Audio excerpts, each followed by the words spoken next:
Good evening. So we'll start off with the City of Parksville recognizes the people of the Coast Salish Nations and their traditional territory upon which we gather with gratitude.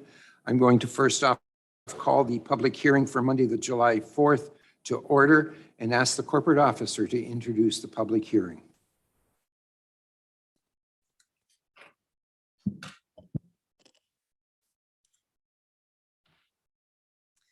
So the Local Government Act requires a public hearing be held before council adopts an amendment to the zoning bylaw or official community plan.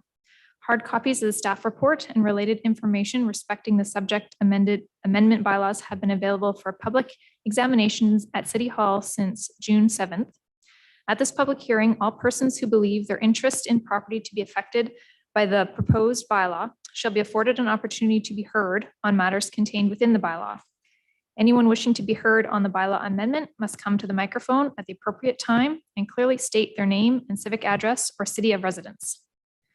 Council requests speakers restrict their presentations to the proposed bylaw.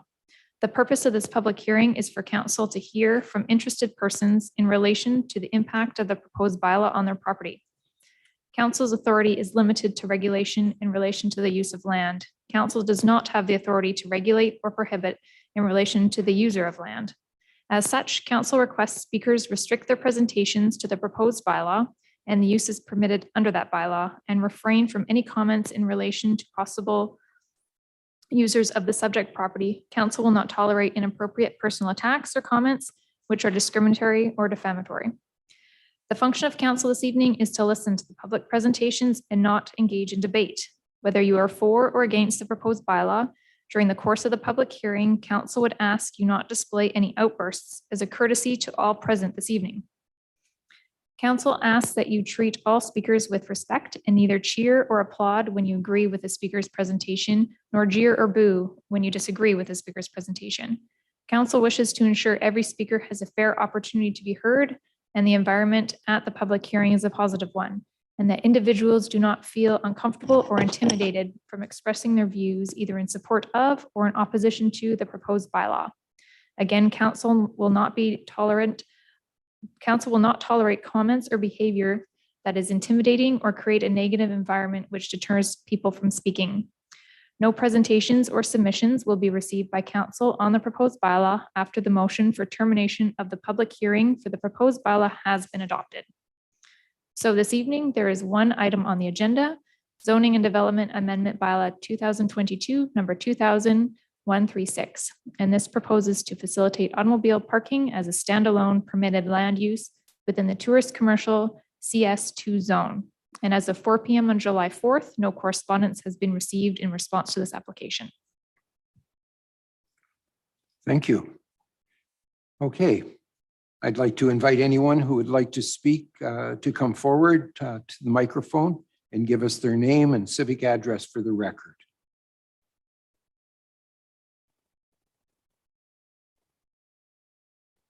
For the second time, I'll invite anyone who would like to speak to come forward.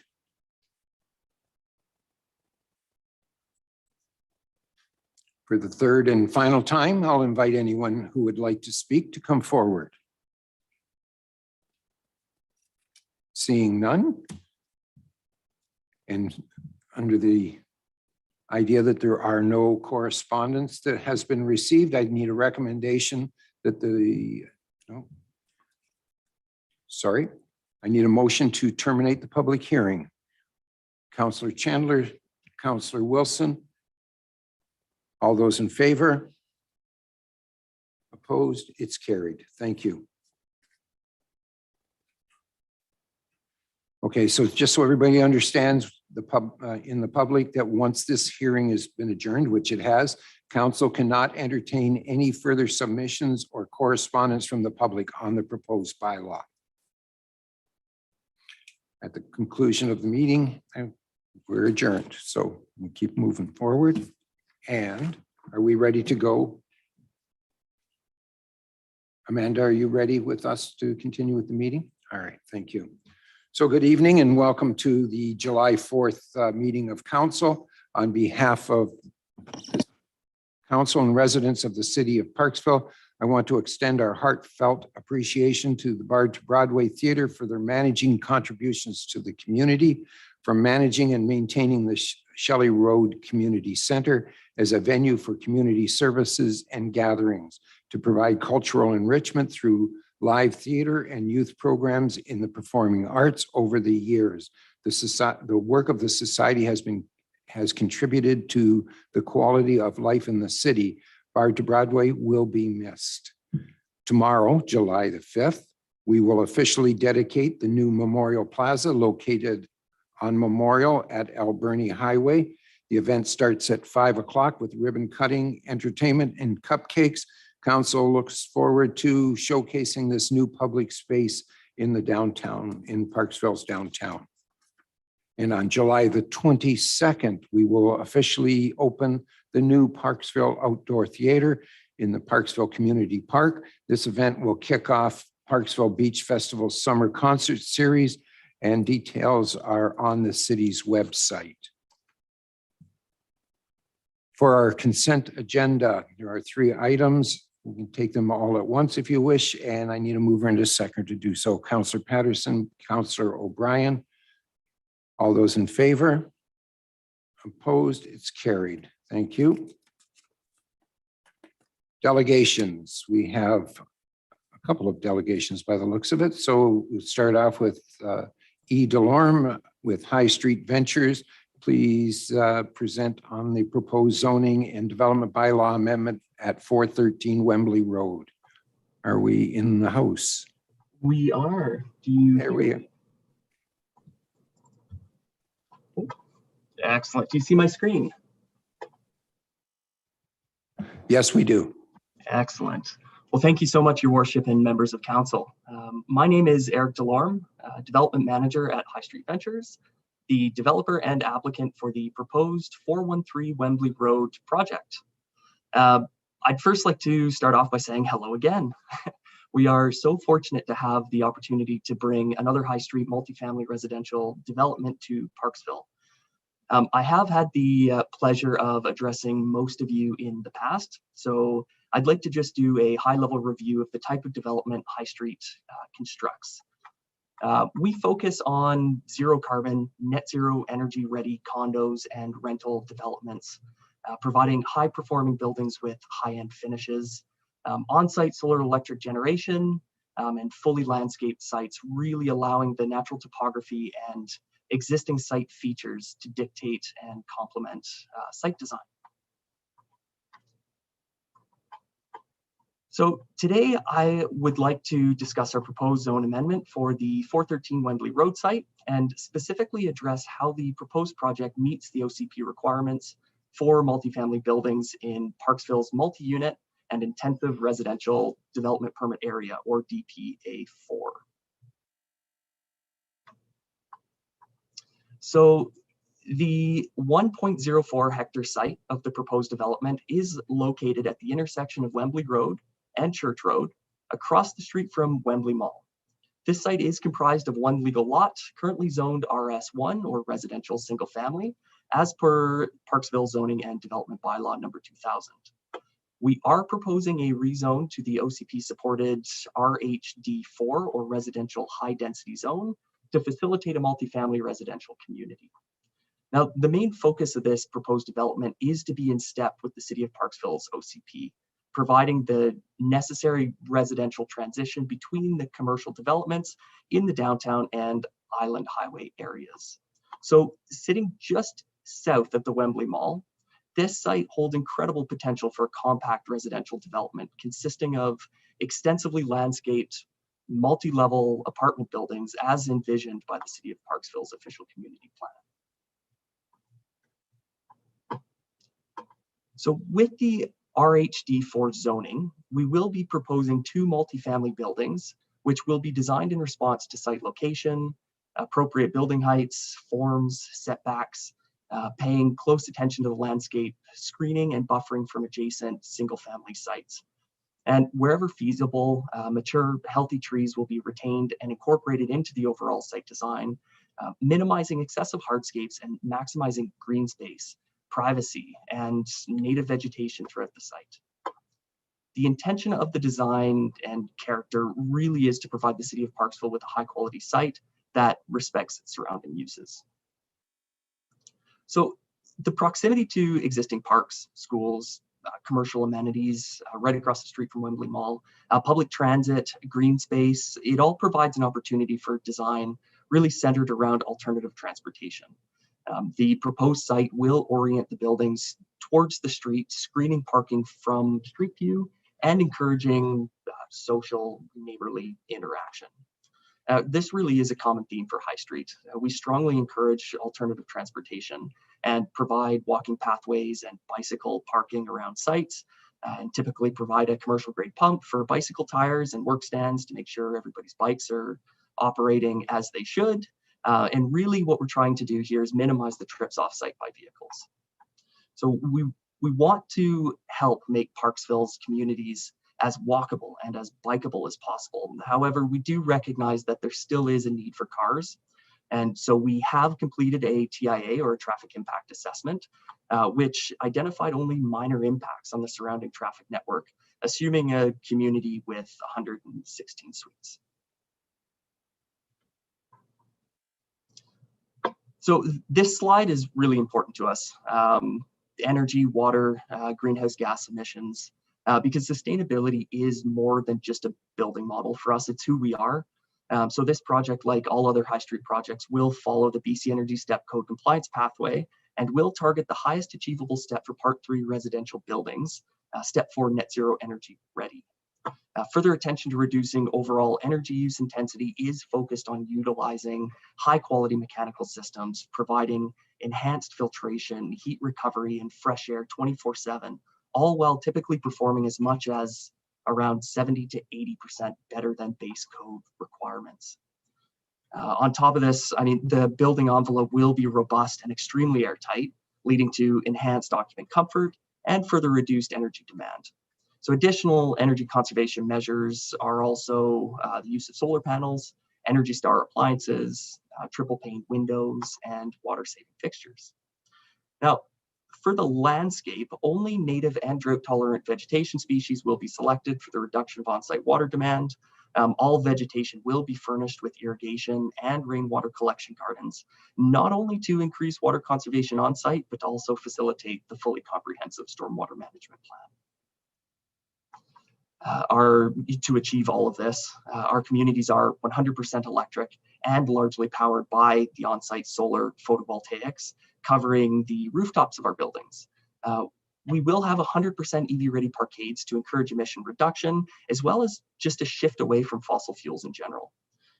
All parking stalls, regardless of location, with all of this being said, will have EV charging capability in our underground parking. So in addition to bringing sustainable multifamily housing to the Wembley Road area, this development has an incredible opportunity to stand out in its ability to provide community benefit where the rural integrity of the area is maintained. And it does this by focusing the density in one 1.04 hectare site instead of sprawling across greenfield areas. The potential the potential greenhouse gases typically associated with residential development are eliminated by going 100% electric. Increased densification of the area does support existing commercial economic growth. Large variety of living spaces will be provided, catering to families of all sorts of different sizes. EV charging is available on site. Building electrical demands are supplemented by the clean on-site solar electric generation, and fluid pedestrian connection to and from the residential and pedestrian realm will be provided. So on top of this, we are also contributing to the City of Parksville's volunteer fire department. So the intention of this development is really to promote a vibrant, compact, pedestrian-friendly residential community that not only enhances the charm and pedestrian scale of the area, but also serves as a demonstration that sustainable Step 4 BC Energy Step Code compliant communities are achievable in Parksville. We love Parksville. We love working with Parksville, and we look forward to bringing you this high street community and providing much needed home options for the current and future residents of Parksville. Thank you so much. I know I covered a lot, but I am here for questions. Thank you very much. Very well done. Do I have any questions? Councillor Greer, Councillor Chandler, Councillor O'Brien, and Councillor Wilson. Thank you, Your Worship, and thanks very much for your talk on this development. I was just interested in the solar panels. How much space does your solar panels take up? It looks like it's a fair acreage, is it? Yeah, 1.04 hectares is just over 2 acres. But yes, so and it's an interesting question, absolutely. Solar panels have come a long way. So the technology of solar panels have come a long way. If you had asked this question 3 years ago, even maybe 5 years ago, I would have said the entire, the entire surface area of the roof. Nowadays, we're seeing that, we can achieve the same nominal generation in a solar panel, in a 72 cell solar panel that we used to see in, 6 40 cell solar panels. So to answer your question, it takes up about 3/4 of the roof area, enough to have the makeup air and mechanical equipment on the roof as well, and screened from pedestrian view. So we can really pack it all in and get the best out of the development. Just to follow up, I was wondering, are these panels made in Canada or made in China? That's a good question. I honestly don't know. We go through a third-party contractor who supplies and installs. That's definitely something I can follow up on, though. Okay, thank you.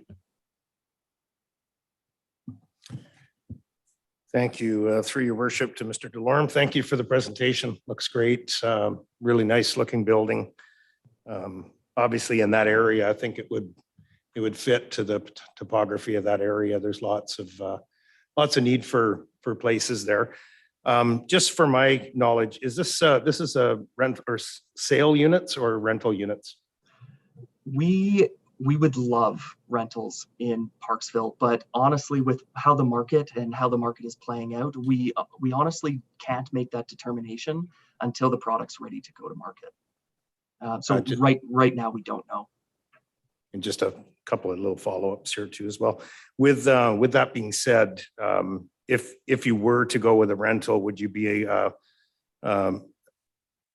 able to look at doing something where you don't have a specific age group there, where we can have some sort of covenant put in that it's not for, say, 55 plus or one specific group, that would allow people to get a fair rental of all areas? Is that something you'd be able to do you think?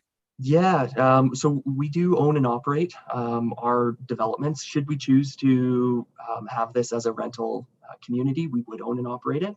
And yeah, our target market is from, the first-time home buyer who's just looking to maybe, open or start the next chapter of their life, to the retiree. So no, we do like to cater to a complete range of demographics. Okay, thank you. And just one more follow-up, if I may, through the mayor. And the last question would be, if in fact you did allow it to be purchased units, do you have any issues in your other buildings where you don't allow rentals? Or I guess what I'm trying to say is there's some people that will be looking at investment properties here too as well. Would that be something that would be blocked, or what's your experience in your previous units? We typically don't have a hard and fast rule saying no rentals. If individuals are wanting to purchase a condo unit as an investment property and rent it out, that's up to them. Thank you. Councillor O'Brien. Thank you, and through your worship to Mr. DeLorme, thank you for your presentation again. Nice to see you again. Yeah. I'm very impressed and pleased to see that once again your development here is reaching step 4 classification anyways, which we're very excited to see. Again, you made a comment as well that I wanted to touch on as well, since this is an existing very heavily treed site, a substantial canopy on this site. You mentioned anyways that healthy trees will be incorporated into the site where possible. Just if you could expand on that a little bit, Mr. DeLorme. The thing is that that's very helpful. I know your landscaping plans are very extensive as well, but there's nothing like a heritage tree there anyways to provide one massive amount of canopy anyways necessary also for the GHG emissions and so forth. So if you could just comment on how you hope to save some of those trees. Yeah, we're working with a local arborist who's been on site several times doing tree surveys. Unfortunately, the health of the stand is declining. There's quite a lot of wind throw or fallen trees. However, there are some very beautiful trees that are alive and well. We do not like cutting down trees if we don't have to. However, if we are going to have a community and there are large trees in declining health that pose a safety issue, then that's a lens that we have to put on, that we have to look at. However, with our landscape architect and working hand in hand with the arborist, we will have a tree retention strategy, a tree retention plan to really to save what we can. There's no point harvesting trees that don't need to come down. Thank you.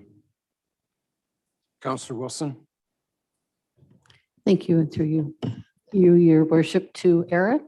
Thanks for the presentation. Another great building, it looks like, and addition to Parksville. But I do have a question as to whether or not you consider doing any other type of housing, of something perhaps like townhomes or I keep thinking of Habitat for Humanity or yeah, I guess the Expo 67, you know how they have the different, I'm sure you know what I'm talking about, Yeah. different levels, and so that there's a bit of grass and everything else for people rather than just apartments. Any chance you have considered that? We definitely have. Really, it comes down to the constraints of the site and the ability to get density where we need density in order to provide the type of end product that we like to provide. Unfortunately, with providing a net zero energy ready development with a very minimal amount of density, it's not working as well as we would like with this site. However, if we had 5 hectares to play with, we have in the past, our business model has allowed us to include some type of Part 9 housing or townhome housing. We have looked at it on this site and just unfortunately have not been able to make it work. Councillor Patterson. Thank you. And through your worship to Eric, have you considered any of these units to be accessible units? Fully barrier free. We have. Unfortunately, it's not something that we typically do. We will have barrier-free entrances to the building. However, the individual units themselves, when we get down to the finer details of suite layouts, where all of a sudden there's no thresholds for your like roll-in showers, or that's not the product that we have been providing and not the product that we are proposing to provide in this development. However, we do look to meet and exceed all of the accessibility requirements in the BC Building Code, and are really trying to put our best foot forward and make these homes age in place a little bit more than fully accessible. Any other questions? Fair enough. Thank you very much, sir. Very much appreciate your presentation.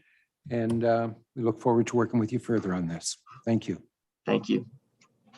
And now we have another delegation that is at the back of the room by the looks of things. And Mr. Masato and Ms. Masato, sorry, and Mr. Crema from district, please.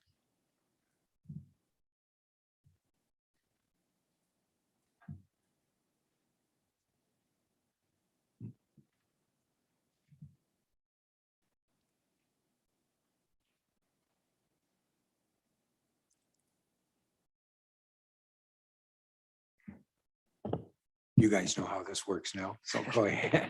We're getting familiar. Thank you, Your Worship and Council. Today, I have with me colleagues Mike Nygren and Kevin Foster, and we're giving Brianna a bit of a break today. She just got married and just got back on the weekend. So hopefully we Oh, can. wait a minute, hold on. Congratulations. Okay, now go ahead. Hopefully we can go through a few things with you guys. So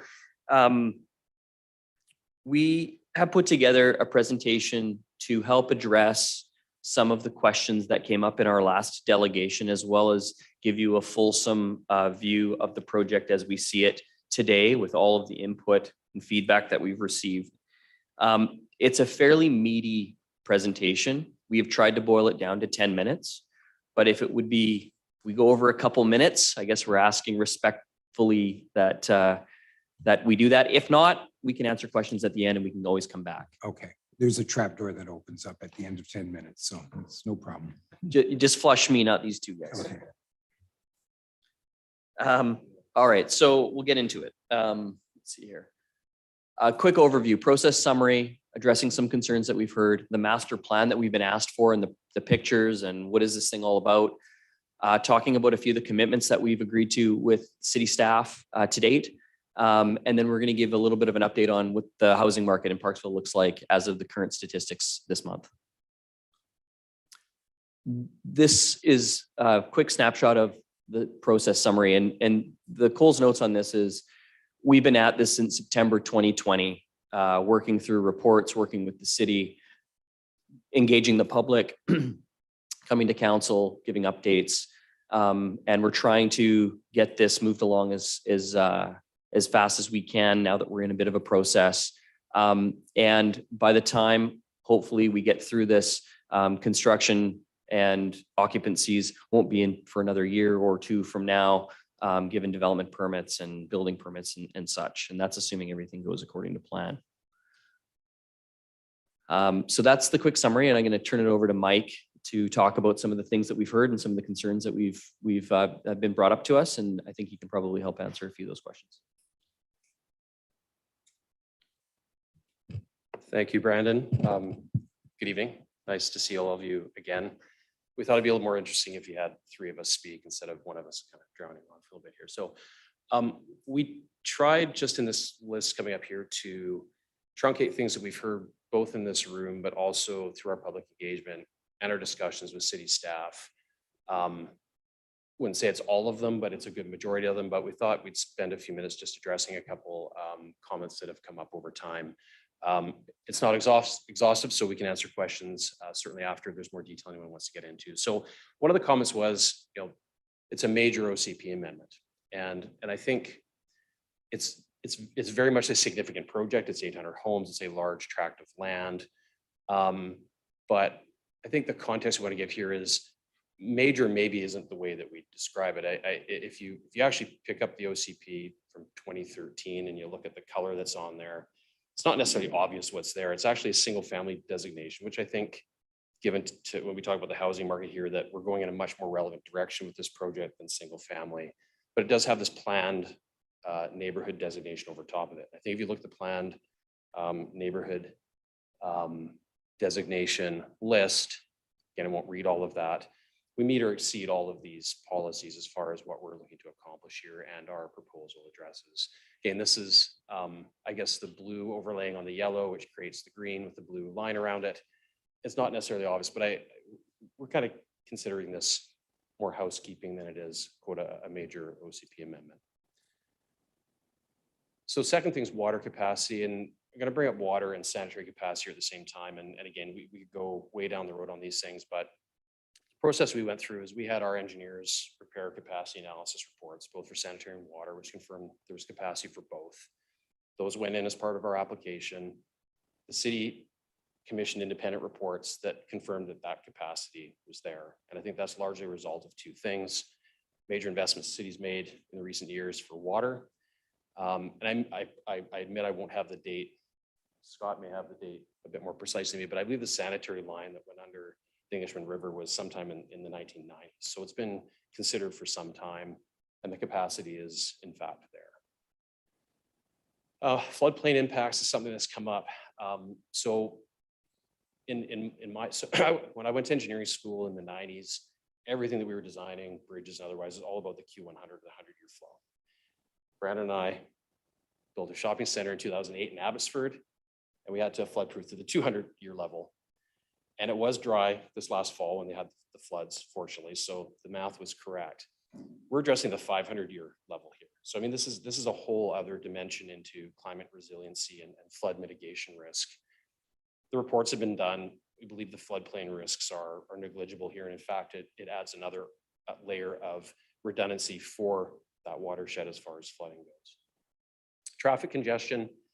I've probably commissioned 400 traffic reports in my career, building shopping centers and industrial developments and high rises. I would say that this traffic report wasn't one of or the second, it was the most benign as far as impact to traffic.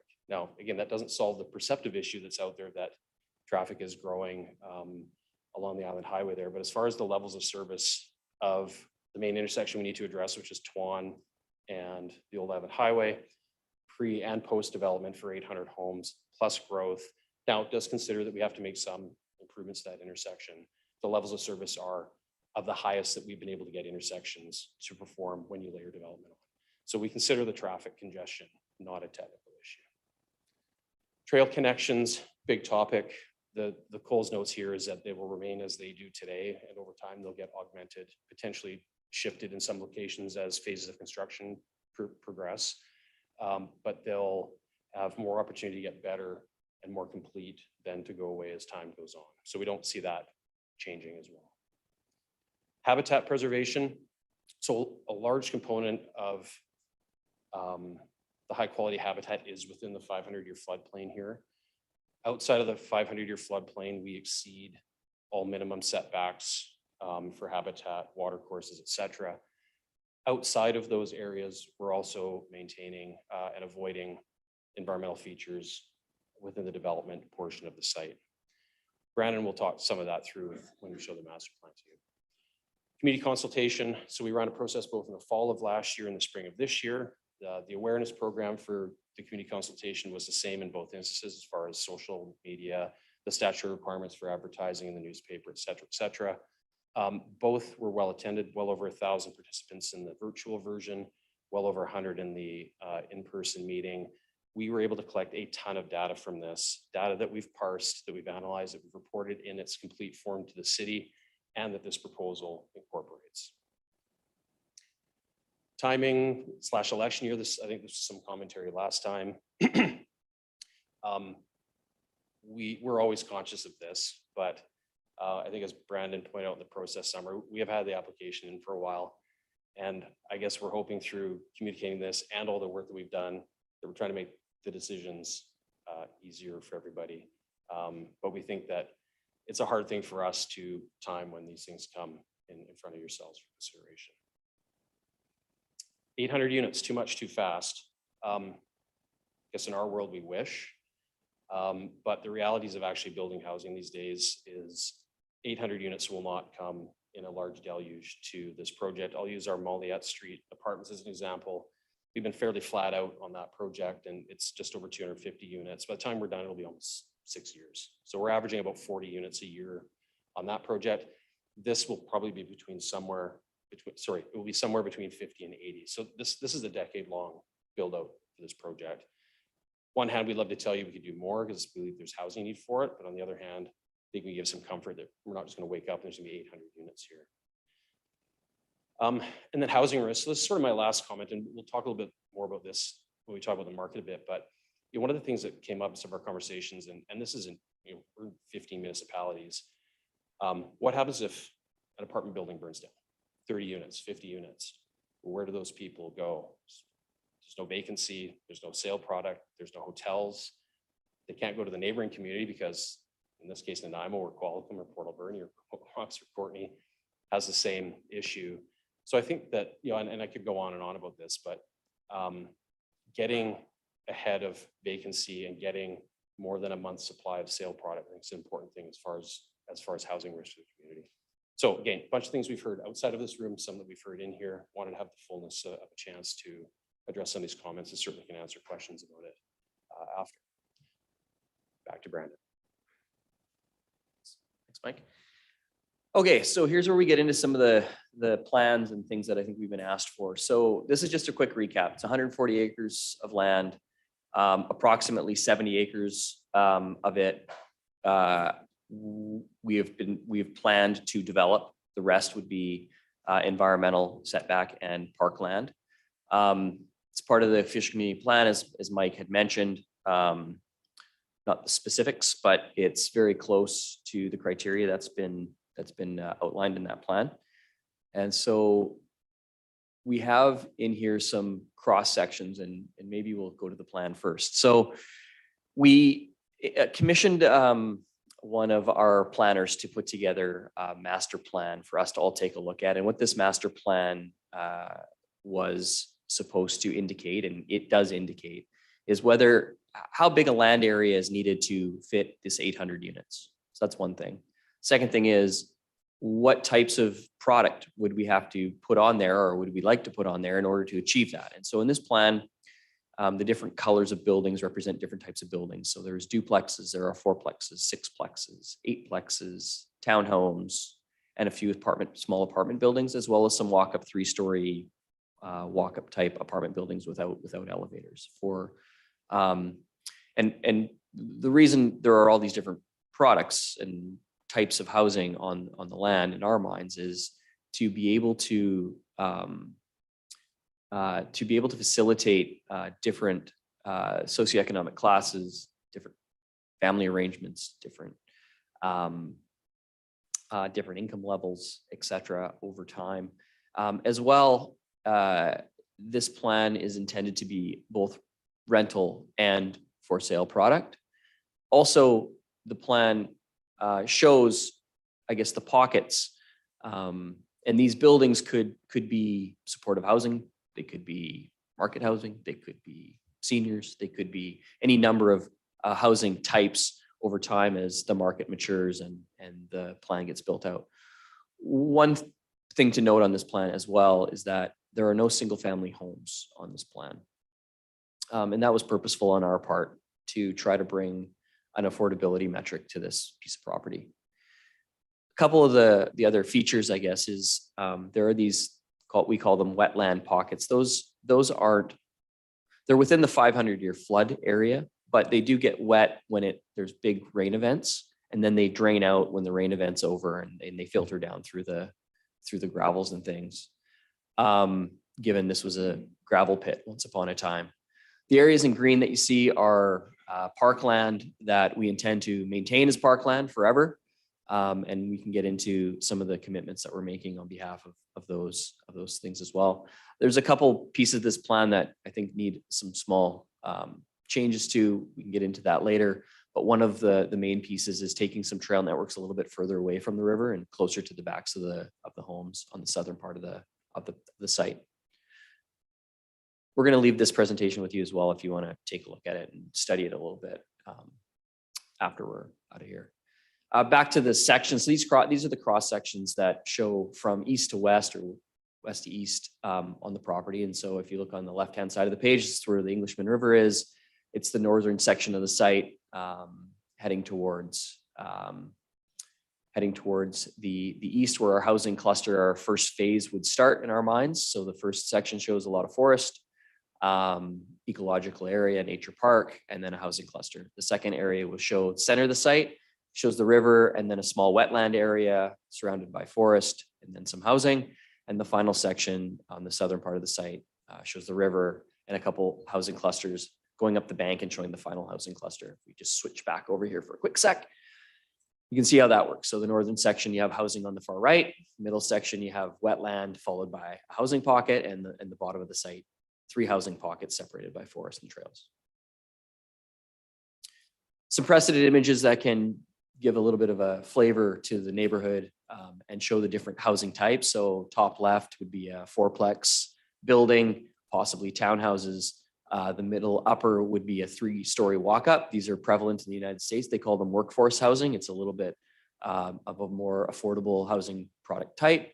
Some townhouses are shown on the right, and this is some concept images from a few of other projects that we've also had center bottom. And that's the end of the picture part of the master plan. So I'll turn this over to Kevin to talk about some of the commitments that we're talking to the city about. Good evening, Your Worship and members of council. As this is the first time that I've appeared before you, I just want to formally introduce myself. My name is Kevin Foster. I'm the Vice President of Development for District Group. Mike and Brandon have allocated one slide for me to talk to you about tonight, and so I want to make it count. Specifically, they've asked me to speak about how we're formalizing our commitment to the city of Parksville with respect to this property. Why that's important is because we're making some big promises. We're promising to not build within the 500-year flood level. We're promising to preserve a substantial portion of this site as green space. We're promising to build rental housing. We're promising to make voluntary contributions for each unit that we're going to build there. And I specifically want to mention how we're formalizing these because we ran a fairly robust public engagement process that involved both digital and in-person consultation periods. We heard from, I think our digital process resulted in over 1,000 submissions. We had a very robust process and showing at our in-person public engagement. And what we heard was, this all sounds good, guys, but how do we know you're going to do it? It's something that we hear everywhere we go.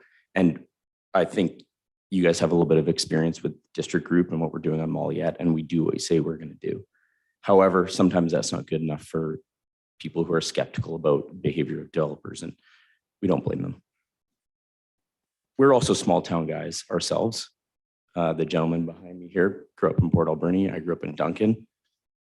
My parents live in this community. I spend a lot of time here, and we know what impact developments have on small communities. And so we don't take the responsibility of being a developer lightly. So I want to run through as quickly as I possibly can, the commitments that we're making to the city of Parksville. The first is we are going to build rental housing on this land.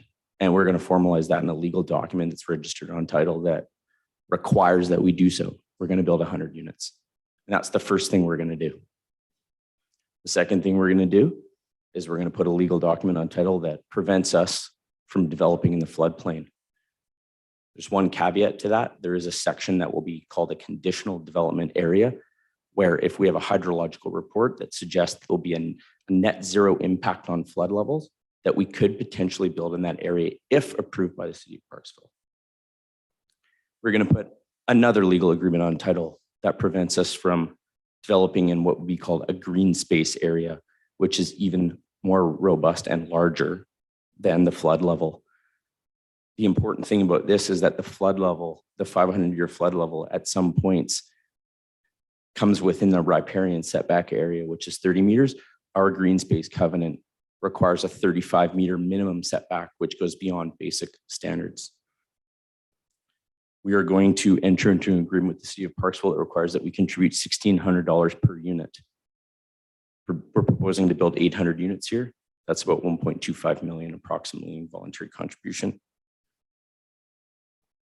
We've also heard from the public that there are concerns about traffic, notwithstanding the fact that our traffic impact assessment indicates that this is an extremely benign traffic area. However, in response to that feedback, we're committing to review our TIA at 400 units, to work with the City of Parksville to review that updated TIA and make appropriate adjustments to our development.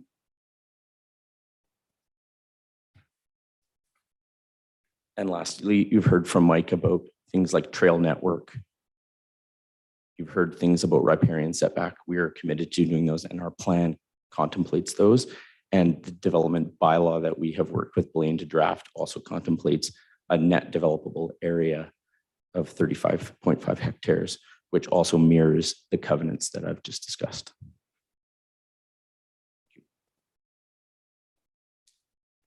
Back to me, and I promise to be quick. Please.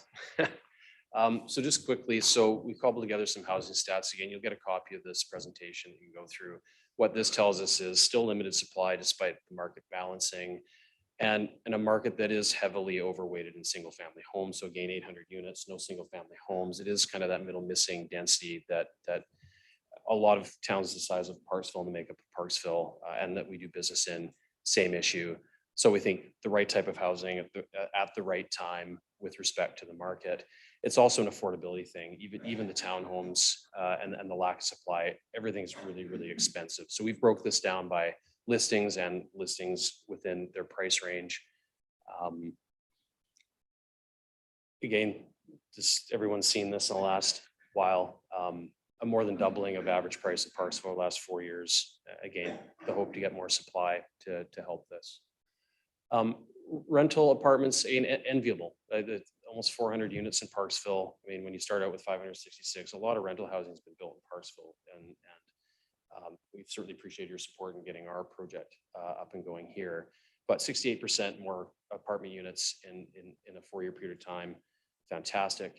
Apartment vacancy, again, it's gone up. Again, it's going in the right direction. You know, one thing that we've seen in all of our work is that till apartment vacancy is about 5%, the statistics are not necessarily predictable. But it's still ranging from 1 to 18 units. Again, to get to a 10% or 5% vacancy here, you'd need closer to 50. And then that's kind of the quantity that if you have all the time, you start to reduce housing risk, fires, things like that. But here's where this is what tells it. So rents go up 40%, even though you've increased the supply of apartments by 68%, suggests that there's still more demand than there is supply for housing here. Again, we use rental data for this. Again, we're doing rental here as well as sale product. This to us would suggest that there's still a large negative vacancy out there, that you're building things and they're getting absorbed because people have been waiting for the right housing to be available. Townhomes are an interesting thing here. And again, this would be predominantly what we're looking to do on this project. So Parksville, over the last 4 years, no change in rental townhomes at 39. So again, our first phase of this project is 100 rental townhomes. Will range between 4plexes, duplexes, and some 6plexes. Just to give a comparable, Coral Bernie, Courtney, Campbell River, and Nanaimo. We threw Powell River in there because it was surprisingly 39 as well, which I thought was interesting. But I think getting 100 more here, it'll triple the stock of rental townhomes in Parksville and start to get closer in line with neighboring communities and what they have. And that's our presentation. Thank you for letting us have a few extra minutes. And we're happy to answer any questions. Thank you. I'm looking for any questions. Councillor Wilson, Councillor O'Brien. Thank you, and through your worship, thanks for the presentation. I do have a question for you, and that is, do you currently own this property? No. Because I notice it's for sale for 13.9 million. Yes, and as it was 3 years ago. So that's how we became aware of the property. We physically haven't been able to buy it because we need to get zoning in place to get a subdivision in order to create the first transaction. There wasn't an interest at the end of the day to sell the whole property to us at one time. Can I have a follow-up, please? I'm a little confused. I'm sorry. Maybe you can elaborate on that. Why don't you buy the property right now? The listing that you've seen when we saw it was old. So we engaged the buyer during COVID and said, do you still want to sell the property? And they said, maybe. And we started talking about it. So yes, we have a long-term option to purchase a property that kicks in once we can get the first subdivision of 10 acres. And then we have further options to buy the rest of the property. Can I have another follow-up, please? I guess what I'm trying to understand is, if you don't get this OCP amendment, are you going to buy this property? It's a good question.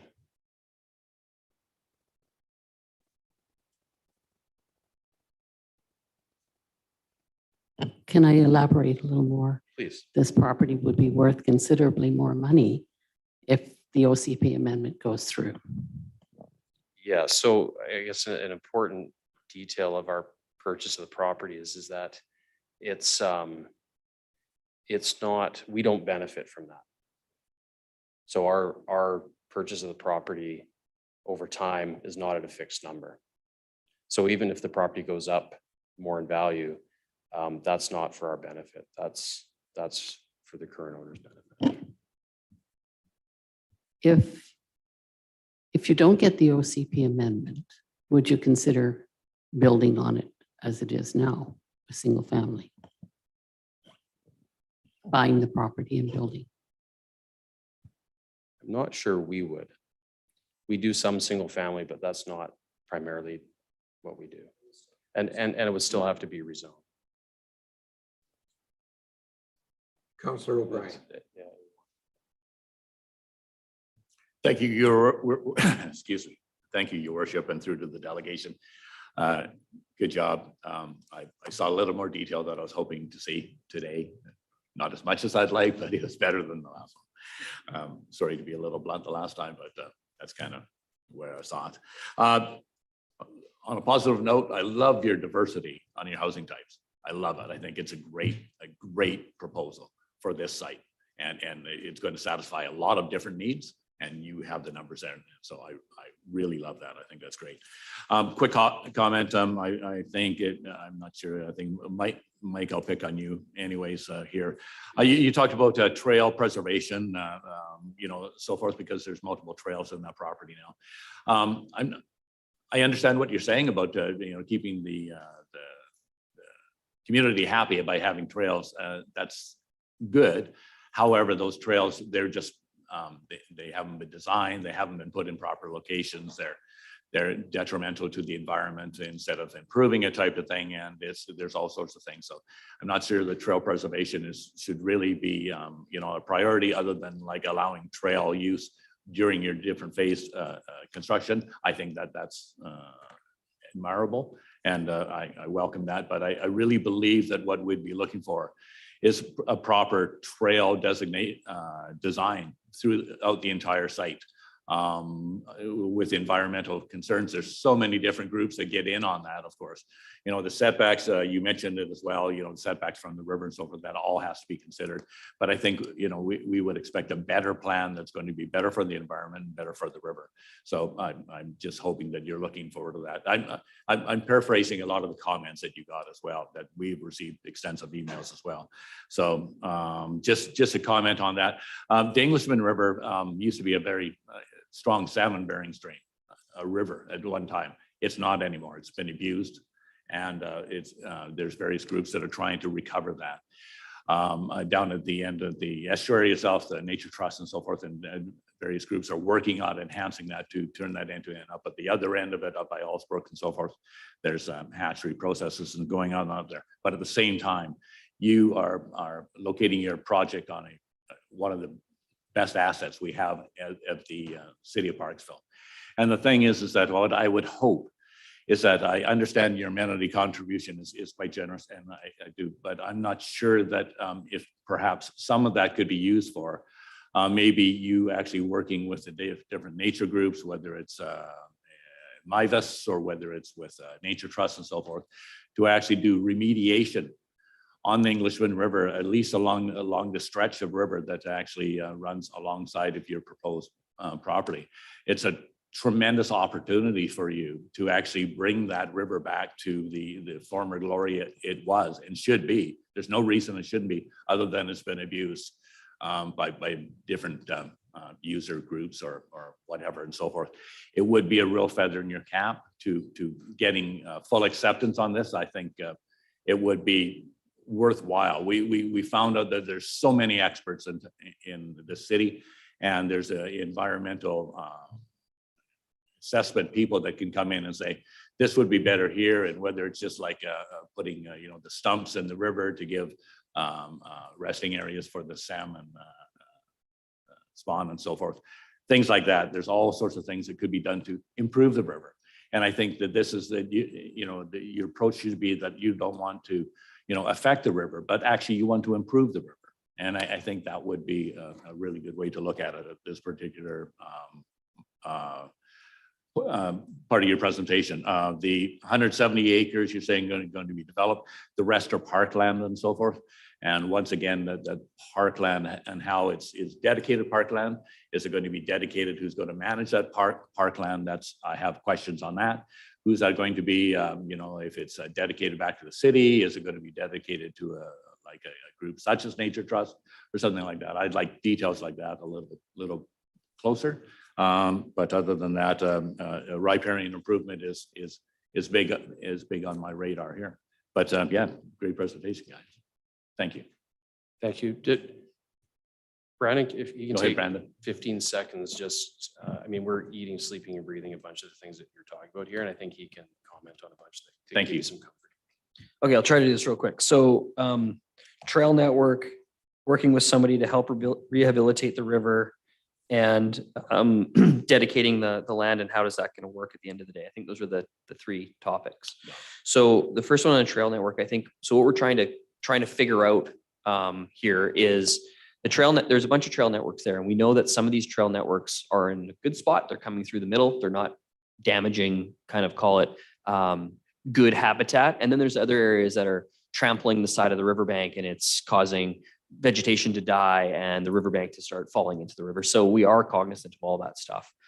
What we're endeavoring to do is phase into getting those trail networks rehabilitated, moved, and separated from, call it ecologically sensitive to pedestrian and people and dog kind of areas. So there's going to be a segregation set up over time as we move through the site and get to those other areas, because we also don't want to trample in there with machines and get it all dug up 2 or 3 times because we're coming in. So there's certain areas that we can work on right away, and there's certain areas that we want to wait till we get there and keep them intact as they are, maybe put some fencing up and keep them a little bit more protected.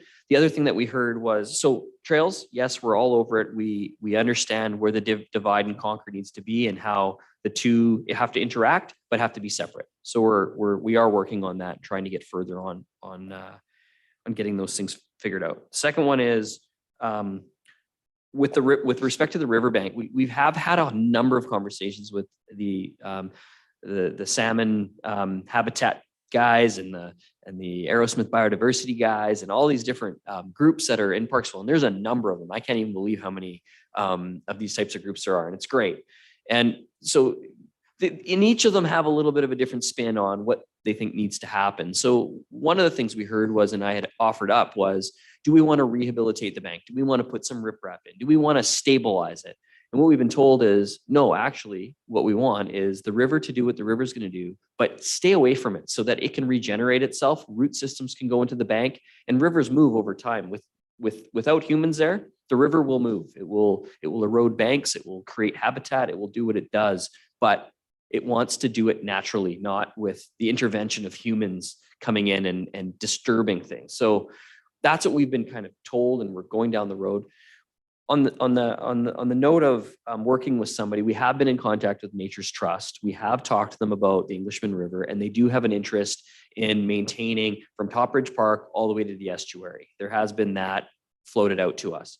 So we, as a next step, going through this process is getting further down the road with Nature's Trust to see how they can help, whether they take on the land, we work with them, or they do it on their own and we dedicate it to them, or we gift it to them, or there's a combination of city and Nature's Trust. But we haven't gotten down to the brass tacks of all that yet, because there's really nothing to give, because we haven't got a full holistic plan completed yet with this rezoning process and the OCP amendment and all that. It is our full intention to engage one of those parties to help us with this. The reason is because it's not our expertise. We're not experts in this stuff, and we understand that we're not experts, and so we need to engage the people that are. So we are going down the road trying to engage Nature's Trust, Nature Conservancy, one of the groups that actually take care of these pieces of land. And then I guess that folds into this 140 acres. And so as part of a subdivision, there's usually a 5% land dedication as kind of a minimum. There are different ways to either gift that land to the city, or maybe the city doesn't particularly want it for all host of other reasons. And so I think as we go down the process and figure out those things, then those conversations will evolve, and whatever the collective thinks best for that land, that's likely what will happen. Perfect. Thank you. Thank you. Thank you. Through your worship, just a couple of comments. And firstly, thank you for filling in all the blanks there of the presentation. Some really good stuff there. I think being able to see the visual of where the houses are going to be put and where the first section is going to happen, with the townhouses and the rental units that you're putting in first, which is really a big plus for me. I like the fact that that's going to be what you're concentrating on first in the first stage of it. Secondly, I like the idea that it is going to stretch out over a period of time. It's going to be, as you say, a decade. So we're going to be looking at 50 to 80 units a year. And I mean, that's going to be very manageable. It's not going to be a massive project with, disturbing everything and trucks everywhere and dump trucks all over the place. So I think that's a really great thing. And I think one of my biggest things in any kind of development has always been buffering of trees, having that buffer, and with you having that 35-meter buffer, it's an absolutely amazing program, especially with the green space that you're offering in the final backside too as well. So I'm just super impressed with it. I like that you're putting your money where your mouth is and you're actually signing agreements with the city for that sort of stuff. And we already know that, you're people of your word. We've seen that with the changes that were made over at the district group location on Molliette. And there was some controversy as far as who the management company was taking it over, and they were going to have only 55 plus. You changed that back, and we truly appreciate that, because we received some letters about that, and so it makes a big difference to us to be able to see that sort of thing. So we thank you, and just basically just appreciate the whole presentation. It's really well done. So thanks. Do we have any other questions? Gentlemen, thanks. As Councillor Chandler said, you filled in a number of the blanks for us, and we appreciate it. I understand we still got a long ways to go. I'm looking forward to us getting closer and closer on this, and we can see the final results of what you're proposing. Thank you for the time, and good luck. Thank you.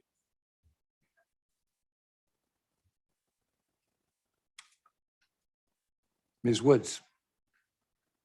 Need to present the 2021 annual municipal report. Thank you, Your Worship, and good evening, Council. The community charter requires all municipalities to prepare an annual report before June 30th of each year. And under the provisions of the community charter,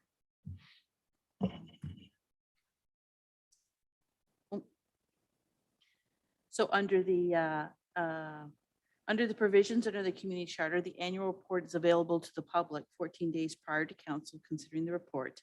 Our annual report includes the following: progress reports on our performance based on compared to established objectives, the 2021 financial statements and our supplemental financial information, a list of tax exemptions provided by council, and for each exemption, the amount of property taxes that would have been imposed on the property in 2021 if not exempt. And also the report includes our municipal services and operations summaries. Parksville residents who wish to learn more about the city's activities and finances are invited to view the 2021 annual report. It's now available on our website, and paper copies can be gotten at our administrative offices. So our recommendation is that council endorses the annual report for the year end December 31st, 2021 as presented.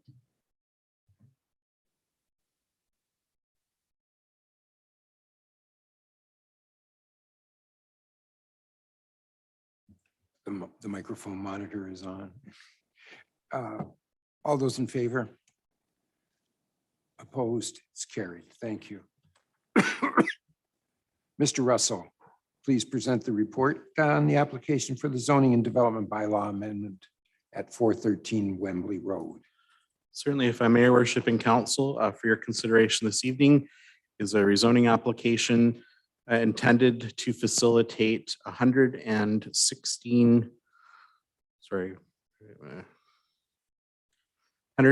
units in the form of two 4-story buildings on the subject property, which is on a site that's approximately 2.5 acres in size.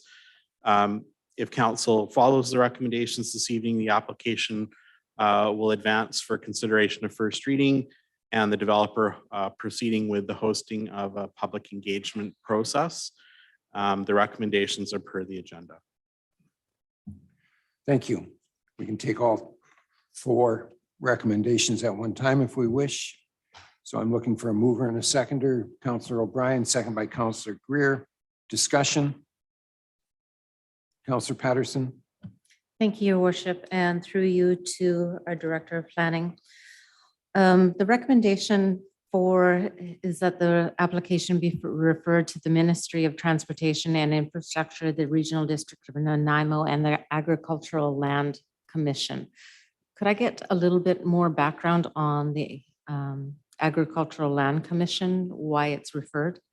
Certainly, if I may, your worship, through to Councillor Patterson, as part of the OCP adoption process, when we adopted our Plan Parksville 2020, in order to get sign off from the Agricultural Land Commission on our OCP, they required that as a requirement. So it's actually a policy in our official community plan that when development occurs, I believe it's 300 meters of the agricultural land reserve, that a referral be made to that agency.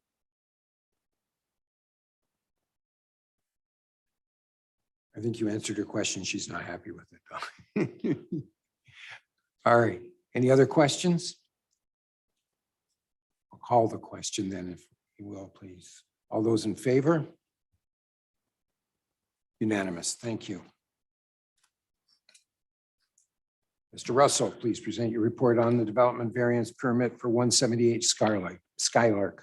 Certainly, if I may, worship, for council consideration this evening as a follow-up report with respect to a development variance permit to facilitate the conversion of an existing accessory building, in this case, a garage workshop type building, into an accessory carriage house on the subject property. Required notice has now occurred to allow council to consider final issuance of this development variance permit this evening. As of today's date at 4 p.m., no correspondence have been received. Your worship, if I may ask if anyone in the gallery is here to speak to this application, that an opportunity be provided. Thank you. Is there anybody in the audience that wishes to speak to this? Seeing none. If I worship, then recommendations would be per the agenda. I need a mover and a seconder for the recommendations. Councillor Wilson, Councillor Patterson. Discussion. All those in favor? Opposed? Carried. Thank you. Mr. Russell. Certainly, if I may, worship, for council consideration this evening is an introductory report for a proposed development variance permit at 156 Ford Avenue. The purpose of this variance permit is to allow for the conversion of an existing dwelling into an accessory carriage house. There is a difference in setback requirements between accessory carriage houses and single-family dwellings, and this is necessitating the need for the variance to allow for the existing dwelling to be converted into an accessory carriage house, so that the proponents are proposing a new dwelling on the back of the property. So the recommendation this evening is to receive the report and that council direct staff to provide required notice so that we may engage the public on their input on this application.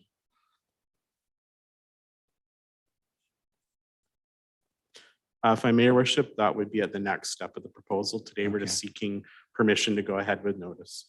Fair enough. I haven't marked in my book that they're asking, but that's okay. So I need a mover and a seconder for points 1 and 2. Councillor Greer, seconded by Councillor Chandler. Discussion. Councillor Chandler, then Councillor Patterson. Thank you, your worship. Just through to Director of Planning. I went by and looked at that property today. It was the one that we chatted about with the That's the one where it's an existing home, basically, and that's going to be turned into a carriage house, and then the house is going to be put onto that property is the plan. Is that house, have they indicated how big that house is going to be? It seems like a good size piece, but did they indicate that yet, or did they just go with getting the approval first? If I may, worship, through to Councillor Chandler, there have been draft plans submitted as part of the application. I don't recall off the top of my head the size of the house. However, there are maximum parcel coverage requirements under our zoning. So they can't cover more than 33% of a single family residential parcel with buildings. They would have that right. Really, in this particular case, the variance is basically saving them having to modify the existing dwelling. So in other words, if they took a hacksaw to the existing dwelling and made it meet the setbacks, they could put any kind of house that they want on the back of the property, provided it doesn't exceed our parcel coverage requirements. But I can certainly get back to you between now and the follow-up report on the area of the house that they've illustrated to us to date. Any other questions? Councillor Patterson. Thank you, Worship. I don't technically have a question. I just wanted to comment that it was good to see 2 accessory buildings into accessory carriage house applications on the same agenda. And that's so it's finally starting to come into effect. It's been a very long time that we've had this option available for people. And I think that we're going to see more and more in the future. I agree with you. It's a good move. Thank you. Any other questions? If not, then I shall call the question. All those in favor? Unanimous. Thank you. Mr. Russell, please.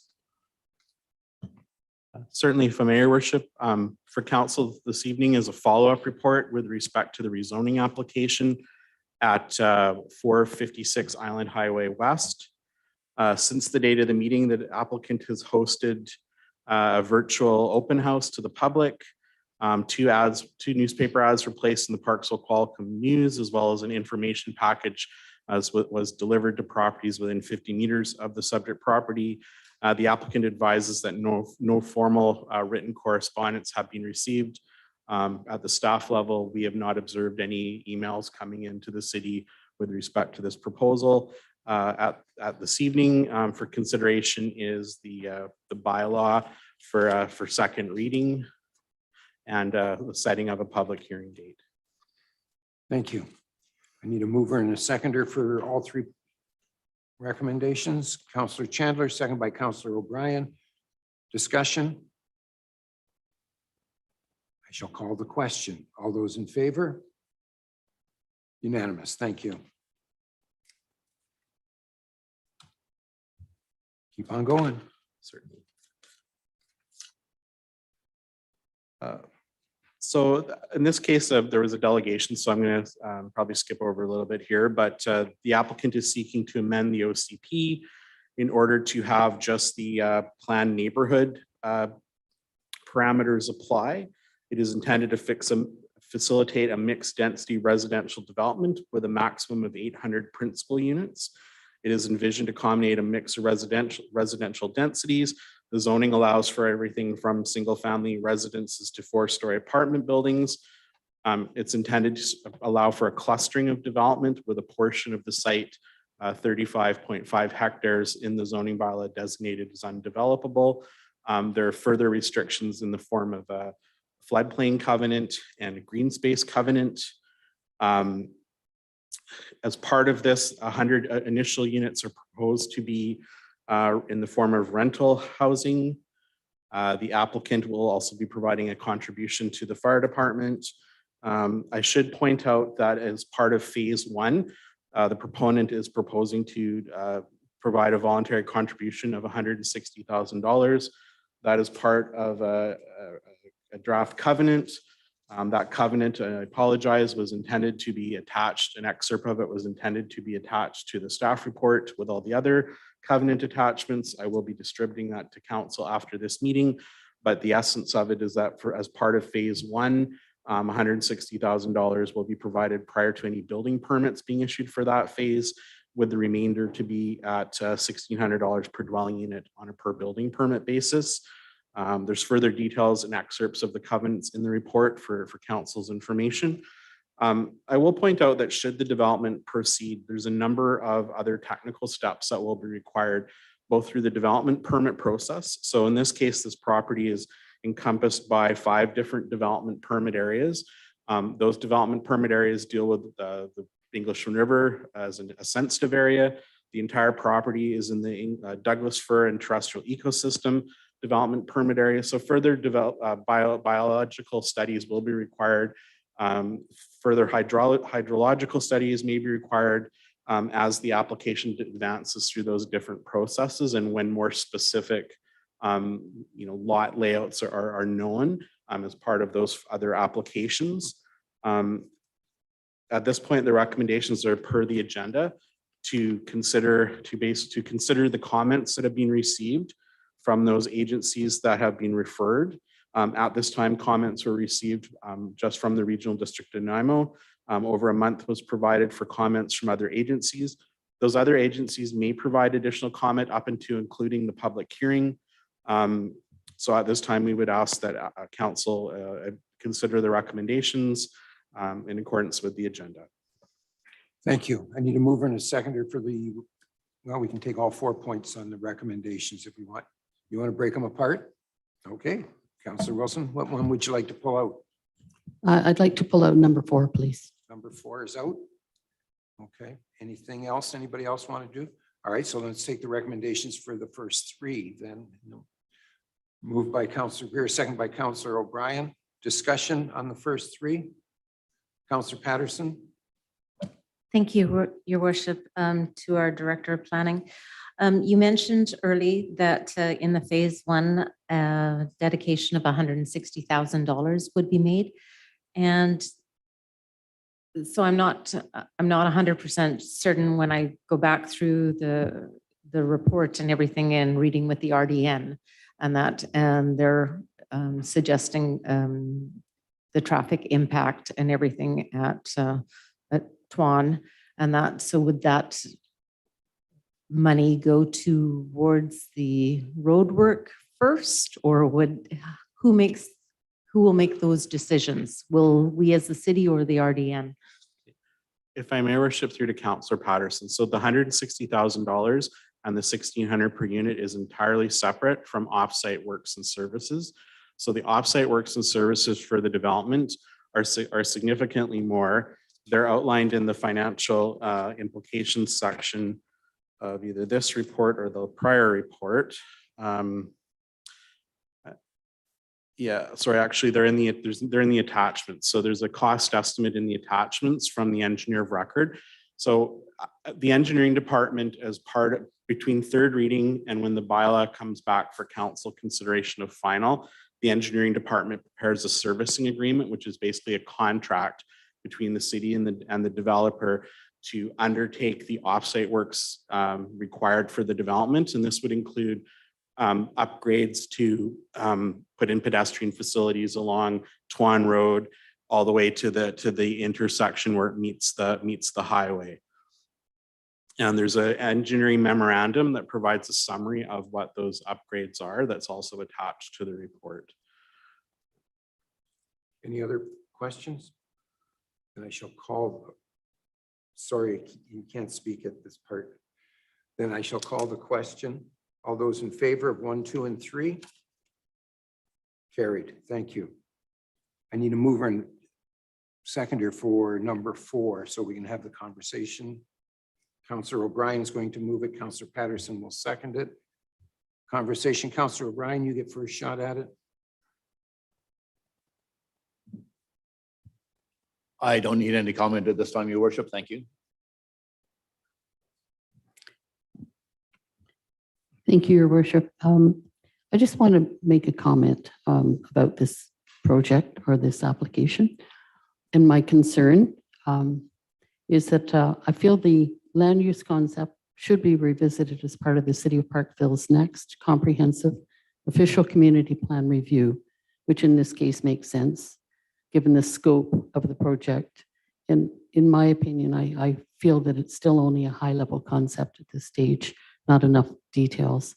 However, number 4 does say that we will move it to consideration of first reading. And as per the provincial guidelines, yes, I guess that's okay in order to get public feedback. But I just want to be known that I really do feel that this should be reviewed at the next OCP review. Thank you. Question, if I may, Director Russell. The difference between, there's two different OCP or zonings on that piece of property, if I'm not mistaken. Can you kind of just give us a brief explanation as to what they are so everybody understands it together? Certainly, if I may, Your Worship. So the property has a fallback single unit residential designation that allows for consideration of applications to rezone the property from its current A1 zoning to a zone such as single family residential or small lot residential. Either of those could be contemplated under the existing OCP designations as they are in play. The OCP, though, opens the door up to consideration of something more comprehensive, more mixed use. And so there's policies that the planned neighborhood look to the development of a planned comprehensive neighborhood for the area. And so in order to facilitate that and to allow for cluster housing, that sort of fallback policy has to be removed to allow for other types of density and mixes to occur where council is satisfied with the application, essentially. One last question, if I may.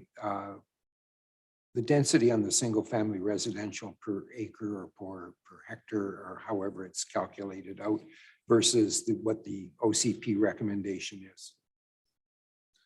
If I may, Your Worship, please give me a second to attempt to do math on the fly.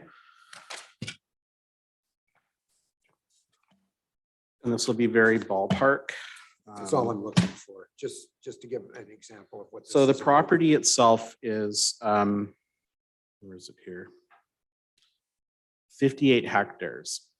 Our minimum, so 58 hectares, this is just if the entire thing wasn't in a floodplain or whatever, for example. So 50 hectares times 10,000, because that's how many square meters there are in a hectare, divided by our minimum parcel size of 560. Now, this is very hypothetical, but that's 1,035. Okay, so 1,000. Correct. Now, if half the property isn't developable, we're probably more in the 500 ballpark. Fair enough. Thank you. And I should say that each one of those single family properties could have a suite or an accessory carriage house. All right, just wanted to know that for my own purposes. Thank you. All right, if there's no other questions on recommendation number 4, I'm going to call the question. All those in favor of recommendation number 4? Carried. Thank you. Mr. Russell, please, you're doing well.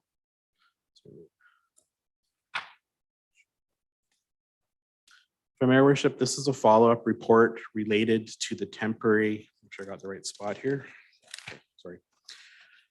If Mayor Worship, this is a follow-up report related to the application for a temporary use permit at 414 Island Highway West to facilitate a non-permanent supportive housing facility at the VIP Motel. Since this was last presented to council direction was to proceed with comments to the Oceanside RCMP detachment, the Parksville Fire and Rescue Department, and the City of Parksville Bylaw Compliance Department. Comments were received in a prompt fashion and enabling us to bring it back to this meeting. In this regard, comments received appear to range from neutral to supportive. The comments are attached. The recommendations are to receive this report for information and for council to receive the comments provided by the 3 agencies for consideration. Thank you. I need a mover and a seconder for the first 2 recommendations. Councillor O'Brien, seconded by Councillor Patterson. Discussion? Councillor Wilson? Thank you, Your Worship. I'm going to make a motion. Should I make that motion after we agree? After we've Thank you. handled this one, if you don't mind, please. Councillor Chandler. Thank you, Worship. It was good to have the delegation in here last week to be able to, or last meeting, I should say, to discuss with them or even to have a chance to chat with them about the problems that we see developing from that particular location. And I mean, I'm not stuck on the idea of not supporting it, but a couple of things that I see out there is there's a lot of hanging around in the downtown area with a lot of problems. The residents from that particular location have been identified by the security guys that work down in those areas. And they're coming from both Orca and they're coming from that location. And the thing is this unit was kind of thrust upon us without our knowledge that it was going to be coming. Suddenly the wood signs come up and the VIP is no longer, and now it's a temporary shelter. Then it becomes a temporary supportive housing. So, I understand there's a certain amount of empathy and we need to be able to do things. But I think the other thing is we need to look at pushing back a little bit for BC Housing to come up with a couple of things that they can do for us. And that's to just number one, to knock down the stigmatizing of people that are leaving things around and causing that rift between citizens here where there's lots of mess downtown and things of that nature. So what I'd like to say is, it'd be nice to see that BC Housing has their clean team look after things or even get more involved in a security detail, funding that to go down and talk to their residents that are down there making a mess, ripping apart the whole Salvation Army bins there and causing a lot of grief.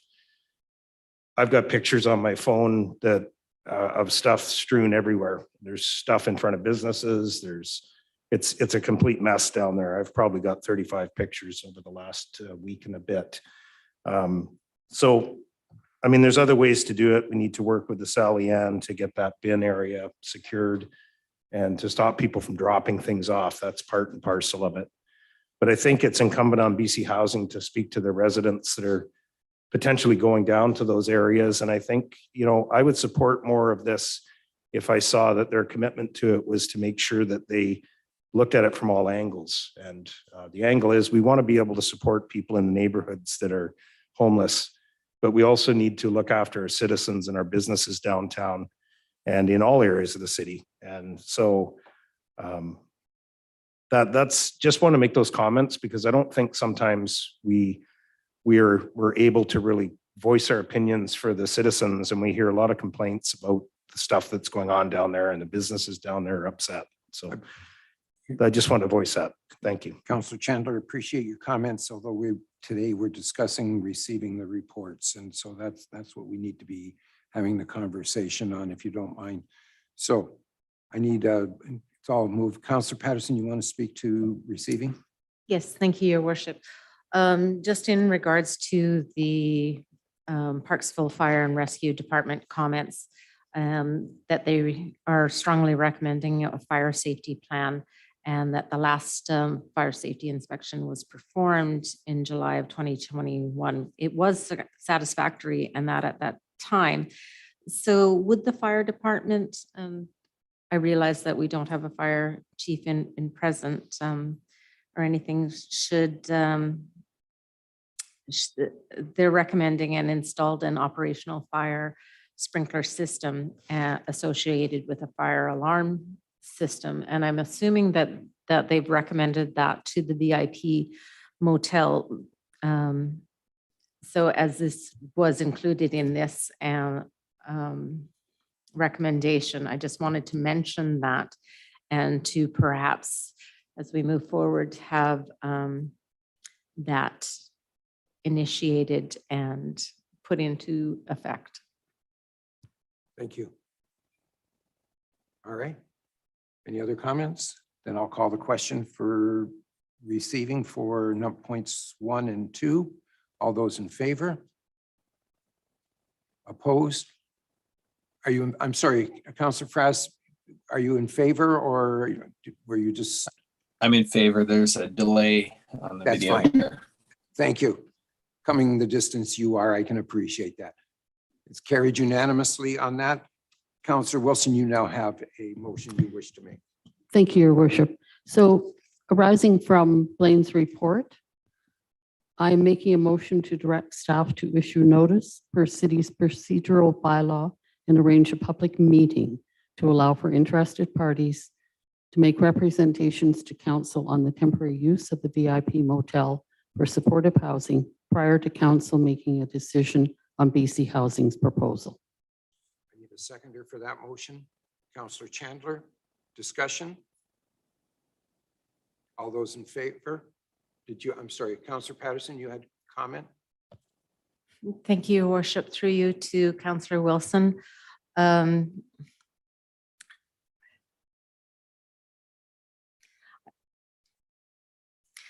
much as I understand where the motion is playing and coming from, we have one council meeting in July remaining, and then we have no council meetings in August.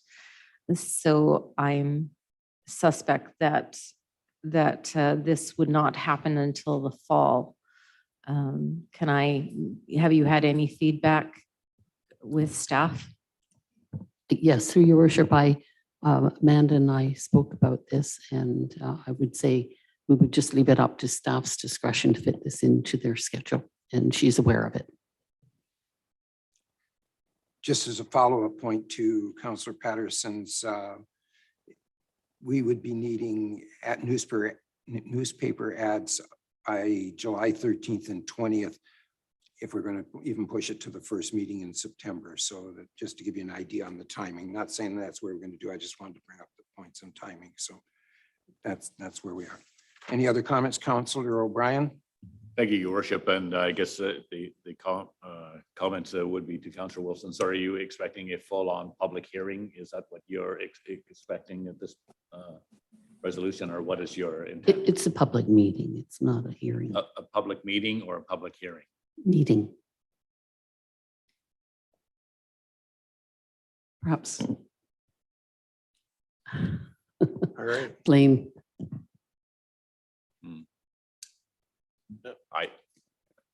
Okay. If I may, Your Worship, it's a very similar process to a variance permit. The variances that we did earlier this evening, where public notice goes out to those that are interested. In this case, it's a little bit more rigorous in that there's 2 newspaper ads involved, as well as mail out notice to properties within 50 meters of the site. And then similarly at that meeting, any comments that were received would be distributed to council. And then those folks in the gallery that wish to speak to the permit would be provided an opportunity when the staff report is presented, just like similar to the variance permits earlier this evening. And so that's what the resolution that is being put forward, that is my understanding what that would do. I'm going to call the question then if there's no other comments. All those, sorry, go ahead. Oh, Are you speaking to myself? yeah. Go ahead. Thank you. Just adding on there with how Blaine mentioned about notice going out to within 50 meters. I know I brought it up before, but in thinking about your response there, I'm not quite sure it was satisfied me. Are we not able to put out a notice to beyond 50 meters to 200 meters? Because I recognize that that's a minimum standard. It's not a maximum. I mean, in this highlight just for the fact that if we're going to a public meeting on this, we're already going above and beyond the requirements. So why can't we go to 200 or 400 meters within the premise? If I may, Your Worship, and the corporate officer may wish to add further to this, it is council's bylaw that specifies a distance of 50 meters. So it becomes part of procedural fairness that all applicants be treated equally, and that it not be manipulated or modified in any way. The other thing I should point out is that the same 50-meter distance is used for rezoning applications for permanent changes to land use. So if council wishes a greater notification distance, it certainly can do that in the future. It would require an amendment to our development procedures bylaw in order to do that. but I think there's grave risk in modifying a bylaw requirement to provide notice to a greater distance than the bylaw specifies, just due to that procedural fairness. It does open the city up for potential liabilities, in my opinion. However, if the corporate officer wishes to add anything, she can certainly nod or shake her head. She's shaking her head no. So, I can't see her shaking her head, but I would say that the procedural fairness would be that we don't eliminate things from the bylaw, so that we don't, remove within 50 meters. But I can't see how going beyond that is it being unfair, because like I say, I mean, doing this public meeting as it is beyond the minimum standard. If I may, worship, I may add though that we do 2 newspaper ads that do cover all the readers of the Parksville, Qualicum Beach News. So that's certainly an area that's across the city and outside of the boundary of the city.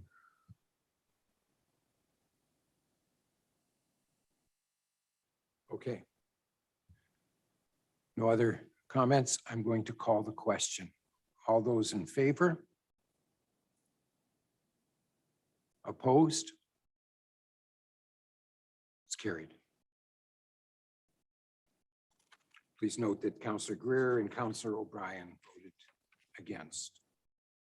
Thank you. Bylaws, first reading, zoning development bylaw amendment 2022, number 2000.137, a bylaw to amend the zoning from its current single-family residential RS1 zone to the high-density residential RHD4 zone to facilitate a multiple-family residential development at 413 Wembley Road. I need a mover and a seconder for the recommendation. Moved by Councillor Wilson, seconded by Councillor Greer. Discussion? All those in favor? Carried. First reading, Plan Parksville Amendment Bylaw 2022, number 1492.6, a bylaw to amend the map from the single unit residential and planned neighborhood designations to only the planned neighborhood designation. I need a mover and a seconder. Moved by Councillor O'Brien, second by Councillor Chandler. Any discussion? All those in favor? Carried. Thank you. First reading, zoning and development bylaw amendment 2022, number 2000.138, a map and text amendment to zoning and development bylaw 1994, number 2000, from agricultural A1 zone to comprehensive development CD 33 zone at 1465 Greig Road. I need a mover and a seconder. Moved by Councillor Chandler, second by Councillor O'Brien. Discussion? All those in favor? Unanimous, and it's carried.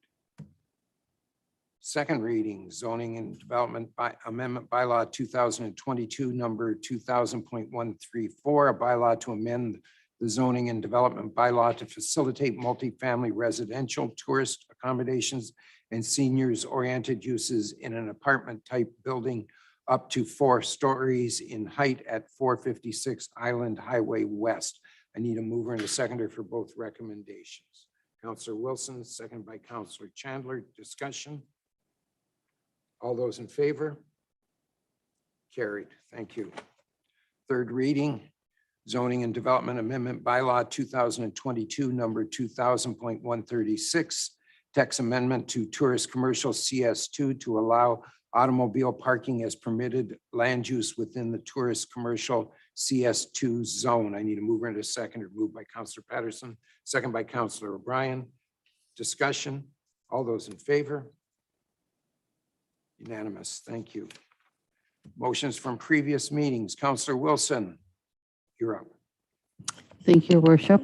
So once again, I would like to make the motion that council approve funding in the amount of $25,940 from council contingency to the MAC to support the 5 events for the BC Culture Days hosted in Parksville in the fall of 2022.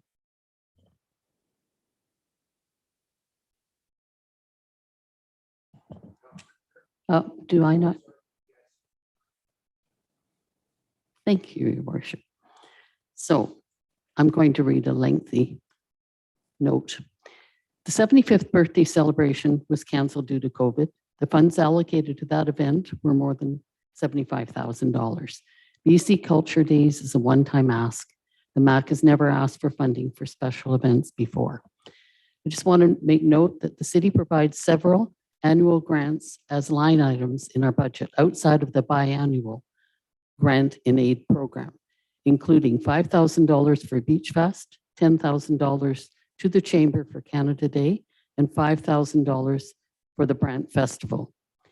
I also want to point out that our OCP includes two policies, one on for culture, arts and culture, one on the social aspect and one from a strategic economic development.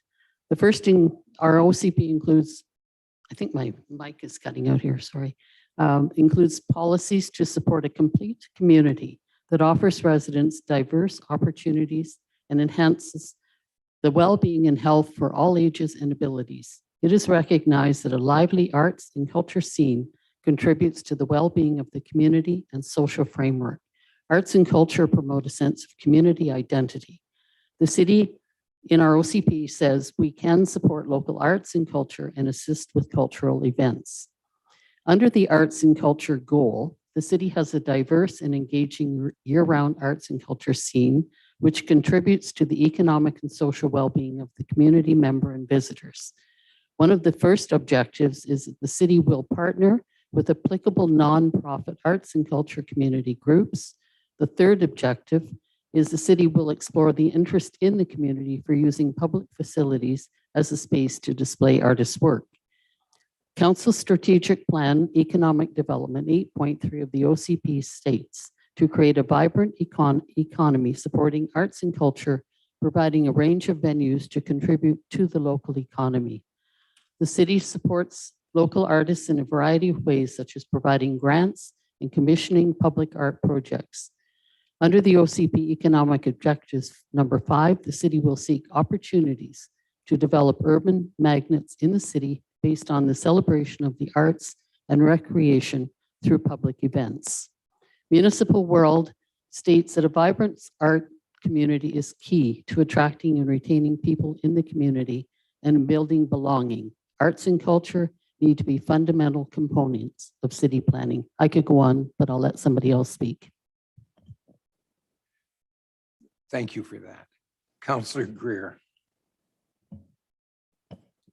Thank you, Your Worship. Unfortunately, I am not able to support this request. We made a motion back in April 15th, 2019, that council would no longer support requests from various groups for donations. It was decided the only money we would give out to groups would come from the 5,000 grant and aid program.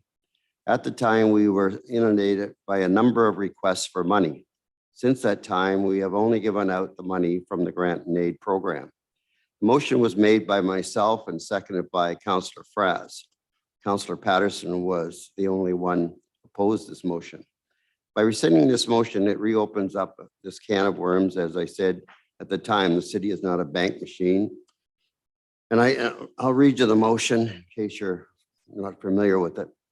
It was made by myself, seconded by Fraz, that council continue its support of the grant and aid program in the amount of $5,000 annually.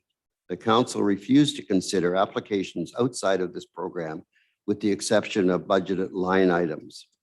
That staff be directed to rescind council policy number 337, financial assistance requests, and that was carried. Thank you. Thank you. Councillor O'Brien and Councillor Chandler. Thank you, Your Worship. I will be supporting this motion for the full amount. I understand Councillor Greer's questioning the just adding to the grants that we said we wouldn't do mid-year, but this, as I understand it, is going to be paid from council contingency, which we have the ability to direct to special projects like this when they come up, and that's exactly what contingency is for. This particular project, as presented by Jennifer Bates anyways, was very well done and is a very extensive, going to be an art addition to our community. I think it's important that we show support for it, especially in these days where people need a little more support, and that support may be psychological, whether it's through art and music and all the rest of it. I think we've shown that as a commitment by going ahead with the Performing Arts Theater in the park. It shows us recognizing the fact of how arts and culture play a vital role in our community. So at this particular time, I think it's a good investment for us and for our community. I will support this. Thank you. I'll let you speak, Councillor Chandler, and then I have a question I have to ask. Certainly. Thank you, Your Worship. So I looked this all over, and with the issues that we've dealt with in the past, in fairness issues and so on, I can't really support this in its full dollar amount, but let me explain that a little bit. Two different things that I think are really important here.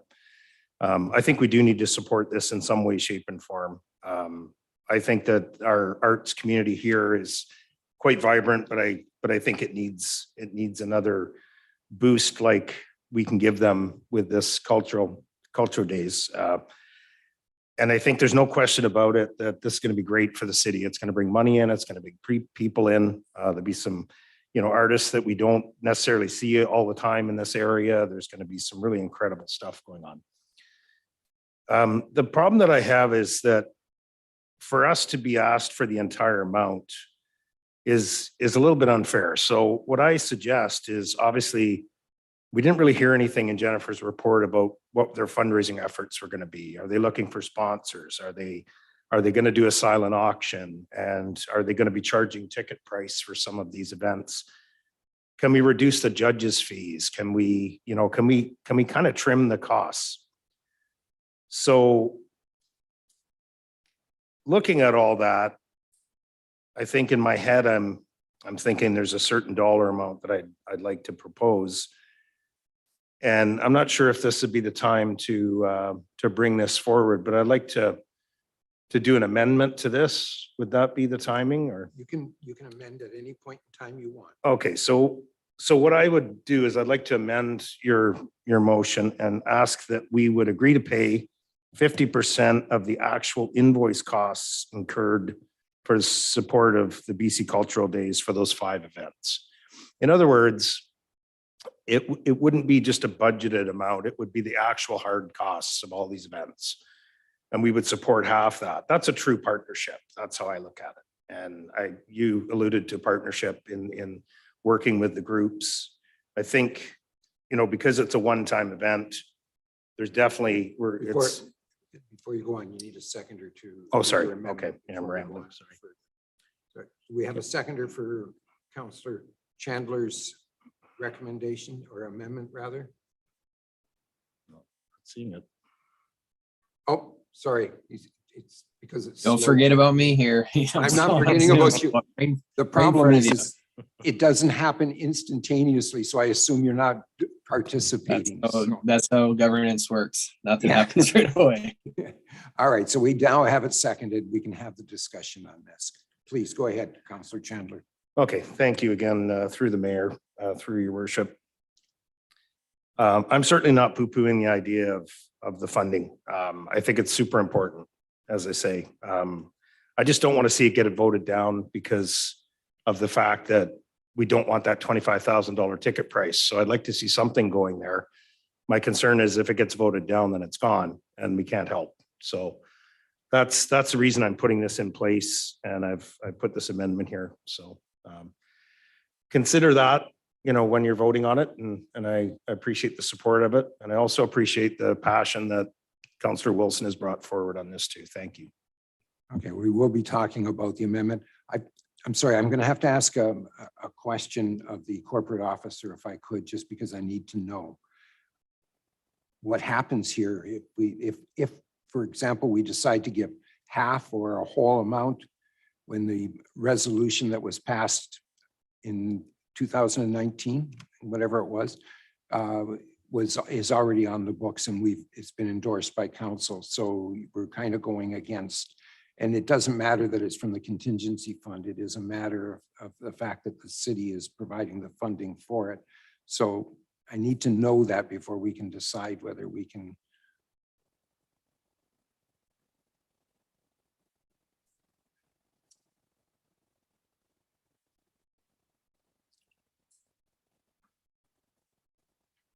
Well, we have a chin wag here.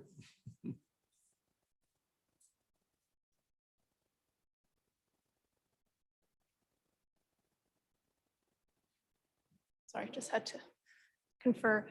So this could be a one-off. The resolution would be kind of like a policy. So council does have a bit of discretion, or you can also rescind the policy or the resolution from 2019 if you wish.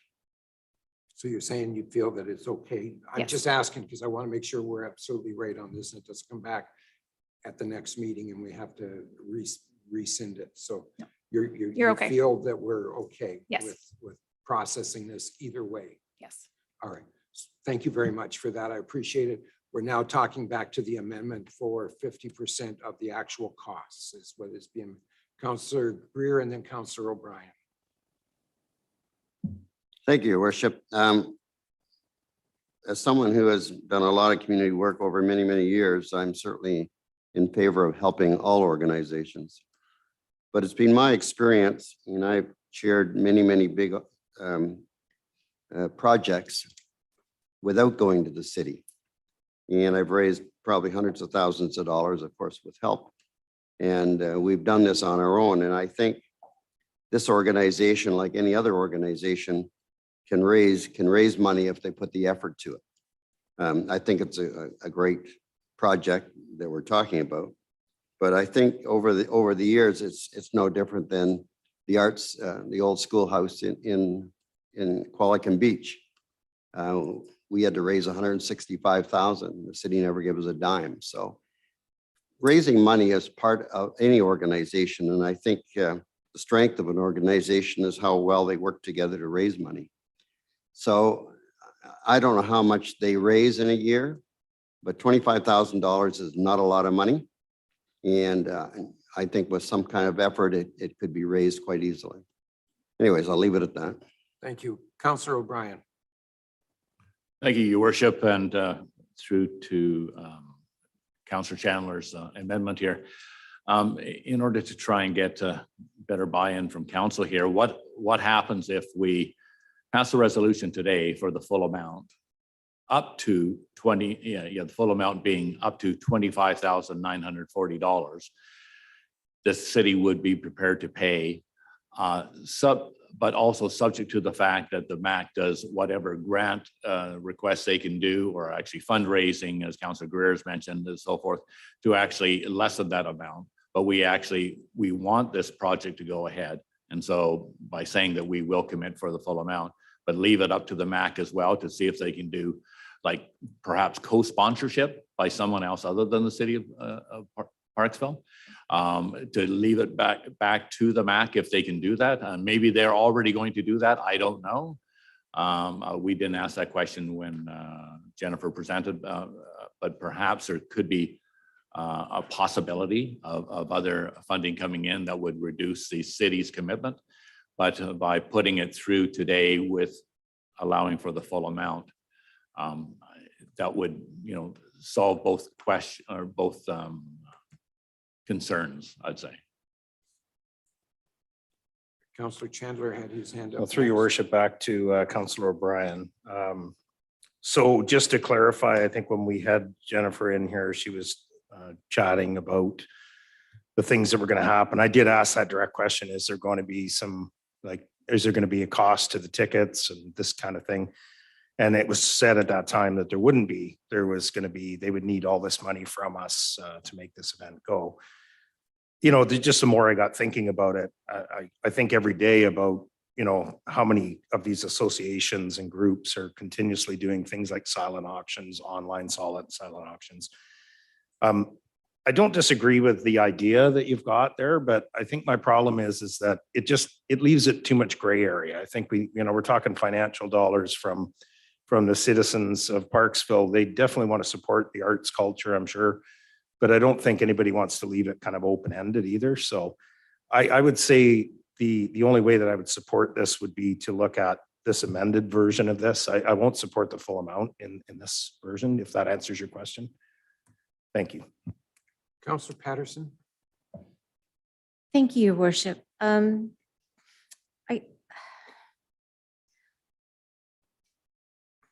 guess I'm saddened in some ways. I really do feel that we should have a line item in our budget for arts and culture as it is. One of our last major projects is the art, not exhibit, but statue that is on the corner of the highway, and I can't think of the name. Macmillan, yes, Macmillan Arts, and that has been that was done many years ago. I'm not sure if it was on my first year in council or not, but as I said, yeah. So going back a few years, 2007, and we haven't made any major commitments at all to arts and culture in our community. And as I said, I really do feel that it should be a line item yearly. So this request, I think, is completely justified for the full amount from the City of Parksville. And I would hope that council would support it.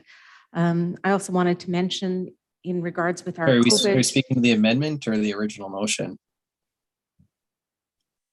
Well, I'm speaking against the amendment, so I can speak. Yes, please go forward. You're fine. I'm listening. Thank you.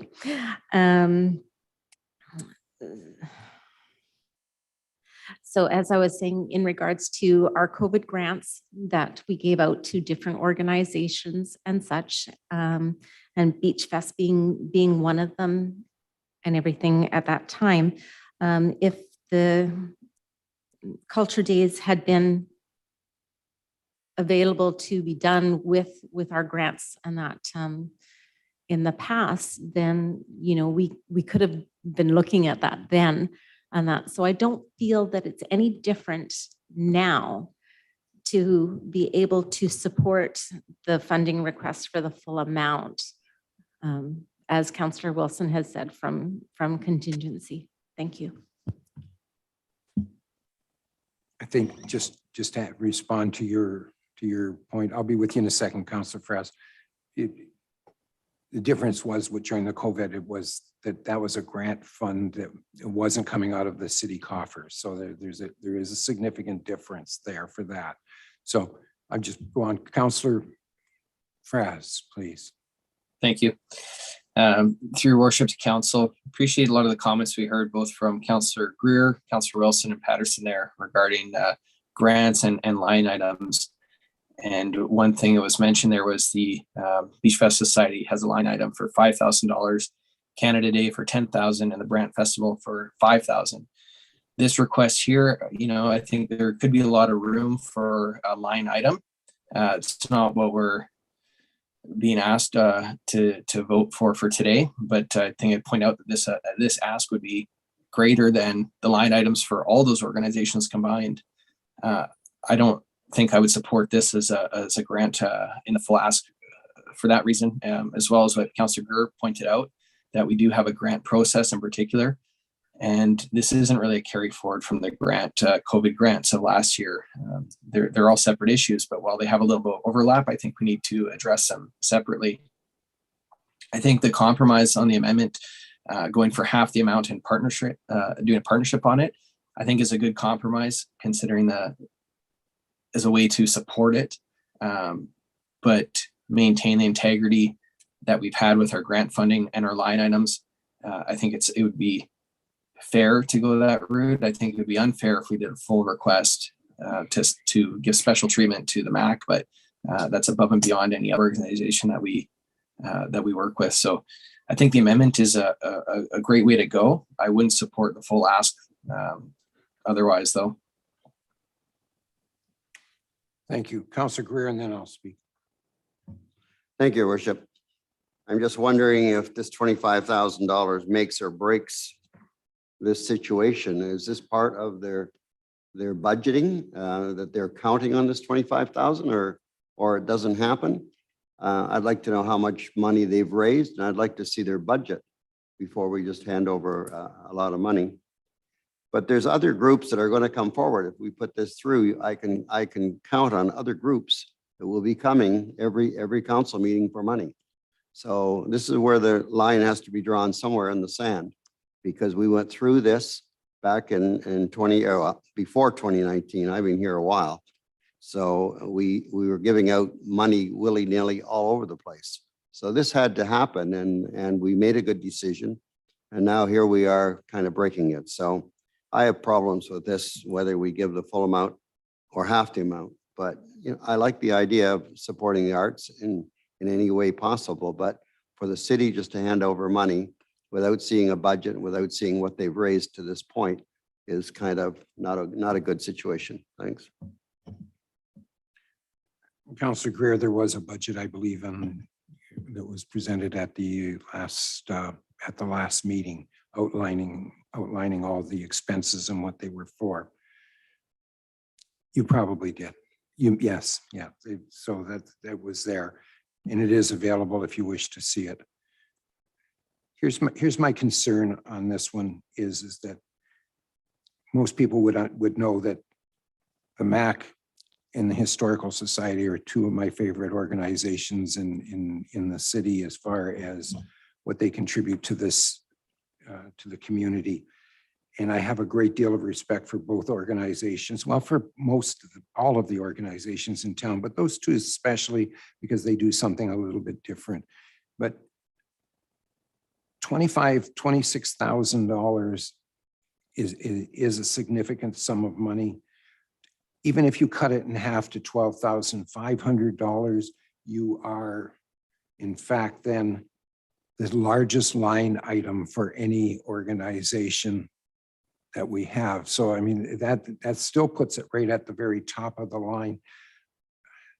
I think here, BC Cultural Days, I mean, this all got started back when we talked about it for, I'm going to go back around, Councillor Frazis, to the 50-50 split in a second. But this started out when we looked at donating a significant amount of money from the COVID grant money, and the Downtown Business Association decided they didn't want to partake in it.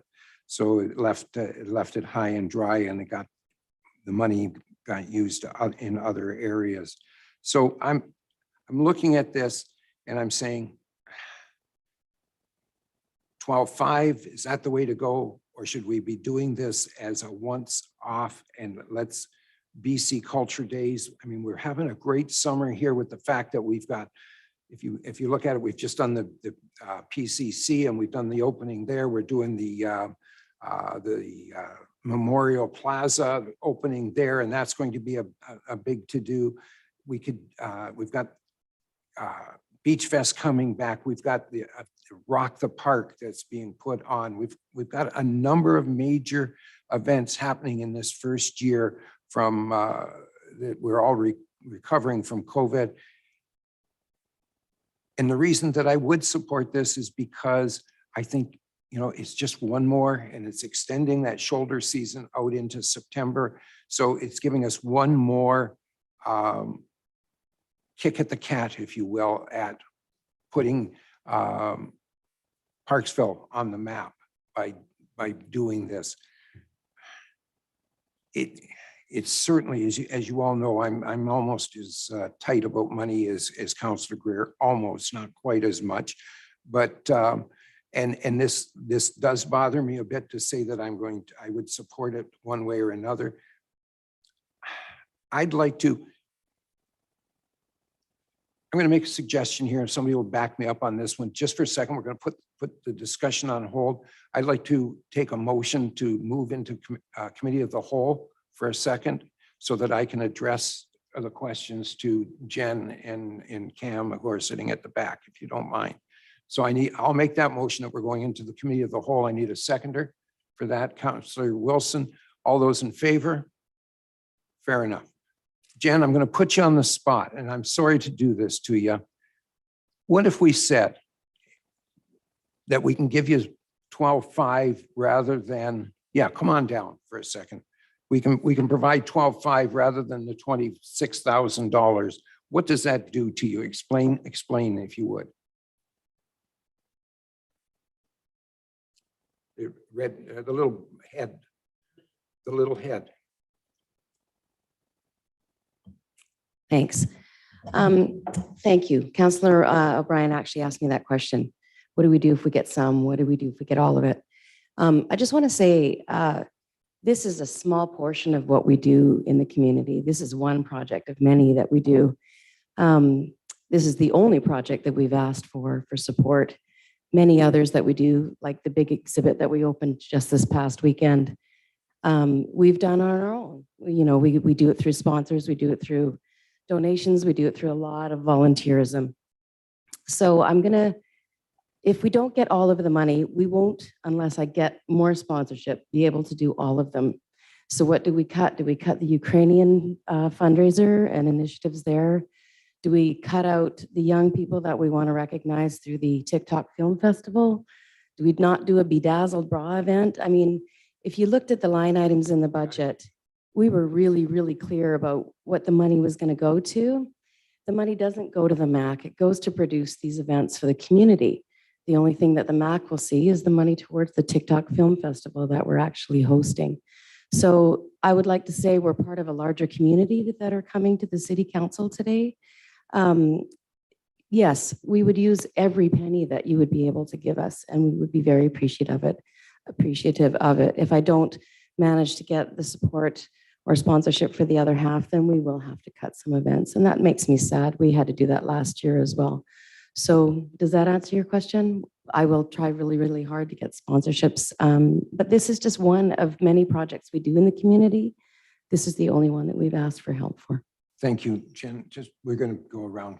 Councillor Wilson is anxious to talk to you. So Thanks, Your Worship. So Jen, I think we spoke before about this. You're asking for a one-time year.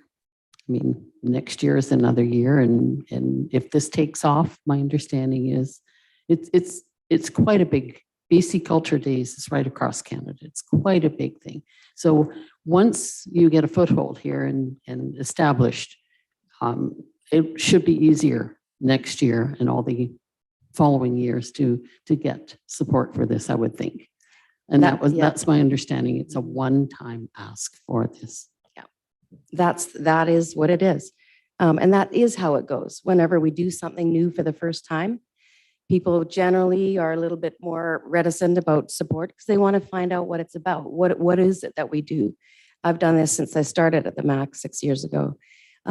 This is an initiative that makes Parksville part of a big community, not just in BC, with 52 other communities participating as sponsors. If we are able to do all 5 of these events, we become essentially a hub. And then BC Culture Days then is able to give us more recognition as far as promotions and things go. They don't give us money, but it means that Parksville becomes one of a few communities in BC that are fully on board, and we become a Parksville hub for BC Culture Days. So yeah, it's a one-time ask. And I think that once people get used to, I mean, we did an Exquisite Corpse project last year, and people can't wait to do it again this year. So it's a matter of coming on board and letting us do this as part of other communities across the country. And next year, hopefully, we'll have a lot of people come forward before we even design it, say, whatever you're doing next year, we're on board. So. Councillor Fraz, you had your hand up. Yes, thank you. I appreciate that we're in a community as a whole here and have Jennifer available to us. I do know that the MAC also receives funding through the RDN's community grant function. There was a couple applications in there. I'm curious as to why these programs weren't put through the RDN's community grants or other grant functions that the City of Parksville does also pay for. Yes, the 2 $2,500 RDN grants that we received this year were earmarked for our school, our MAC School for Creative Arts. Half of it went to our young people's programs that we're doing, our Youth Arts Lab program, and the other half went towards our seniors programs. So like I say, we have many, many programs that are on the go at the MAC. This ask for BC Culture Days is unique. It is not something that we've done before. And so that's why it's an ask, a one-time ask. So yes, we do benefit from RDN grants. They're earmarked, generally speaking, for our school programs. I'm just curious, why did these not go and be applied through the RDN community grants though? There's not a limit. In fact, like for different programs and different events, they can be applied through separately. So why were these not put through to the RDN? And I mean, like as the RDN too, they're not a separate funding source. Like we, as the City of Parksville, the RDN's community grants is one of our grant functions. We have a separate one specifically for the City of Parksville, but the RDN is our main grant funding stream. I will look forward to applying next year. All right. Any other questions for Jen while she's sitting here, and then we'll move on. Councillor Greer. Thanks, Jennifer, for putting us clear on a few things. I guess the fact that I've run a lot of these things over many years, and I've never asked the city for money. And we were startup situation. One, I'll give an example. We started the world's old timers hockey tournament in 2004, I think. And we needed $75,000 and we never had a dime and to make this happen. And we made it happen. We raised the 75,000. The following year was the same, and we ran it for 6 years. And each year we had to raise $75,000, which we did without coming to the city. And the tournament was that successful that at the end of the 6 years, we had $45,000 in the bank. And from that point on, and it's still going, and we're still raising money, and we still have money in the bank. But it's all done through the efforts of a few players. And you probably have more people in the arts than we do playing hockey, old timers hockey. So I have just trouble with people coming asking for money. And believe me, I love the arts and I think you're doing a great job. But I think it comes down to the people. If they're sincere enough and want something enough, they can get it without coming to the city. Because my fear is that if we give you some money, and certainly if everybody agrees with it, that would be good. But then next week, we're going to have somebody else. And somebody else and somebody else. And we had this happen before, and that's why we put this motion in place. So it makes it difficult for us now to step back and get back in the realm of giving out money to every organization that comes. Because once that's known, we will have more to follow. Anyways, thanks for your presentation. Thank you. Councillor O'Brien. Thank you, Your Worship, and through to Jen. If I'm trying to recall since this council came to term, in the last we're almost 4 years now. Have we ever given you any exceptional grants other than, just the small grant on AIDS? I remember we tried with your Soft Shores exhibit to actually purchase the incredible display that you had at Soft Shores to display in the atrium. And we were going to come up with the money for that. And that fell through. And I can't say how disappointed I was with that. And so the thing is, I'm still hurting. So that comes to mind. But the other thing is that there's a comment about, like a line item, like the $10,000 goes to the Chamber of Commerce. And we've never included the MAC or the arts or art culture. We've never had a line item that you can recall, like what was specifically built into the budget, have we? I don't believe so. Okay. Yeah.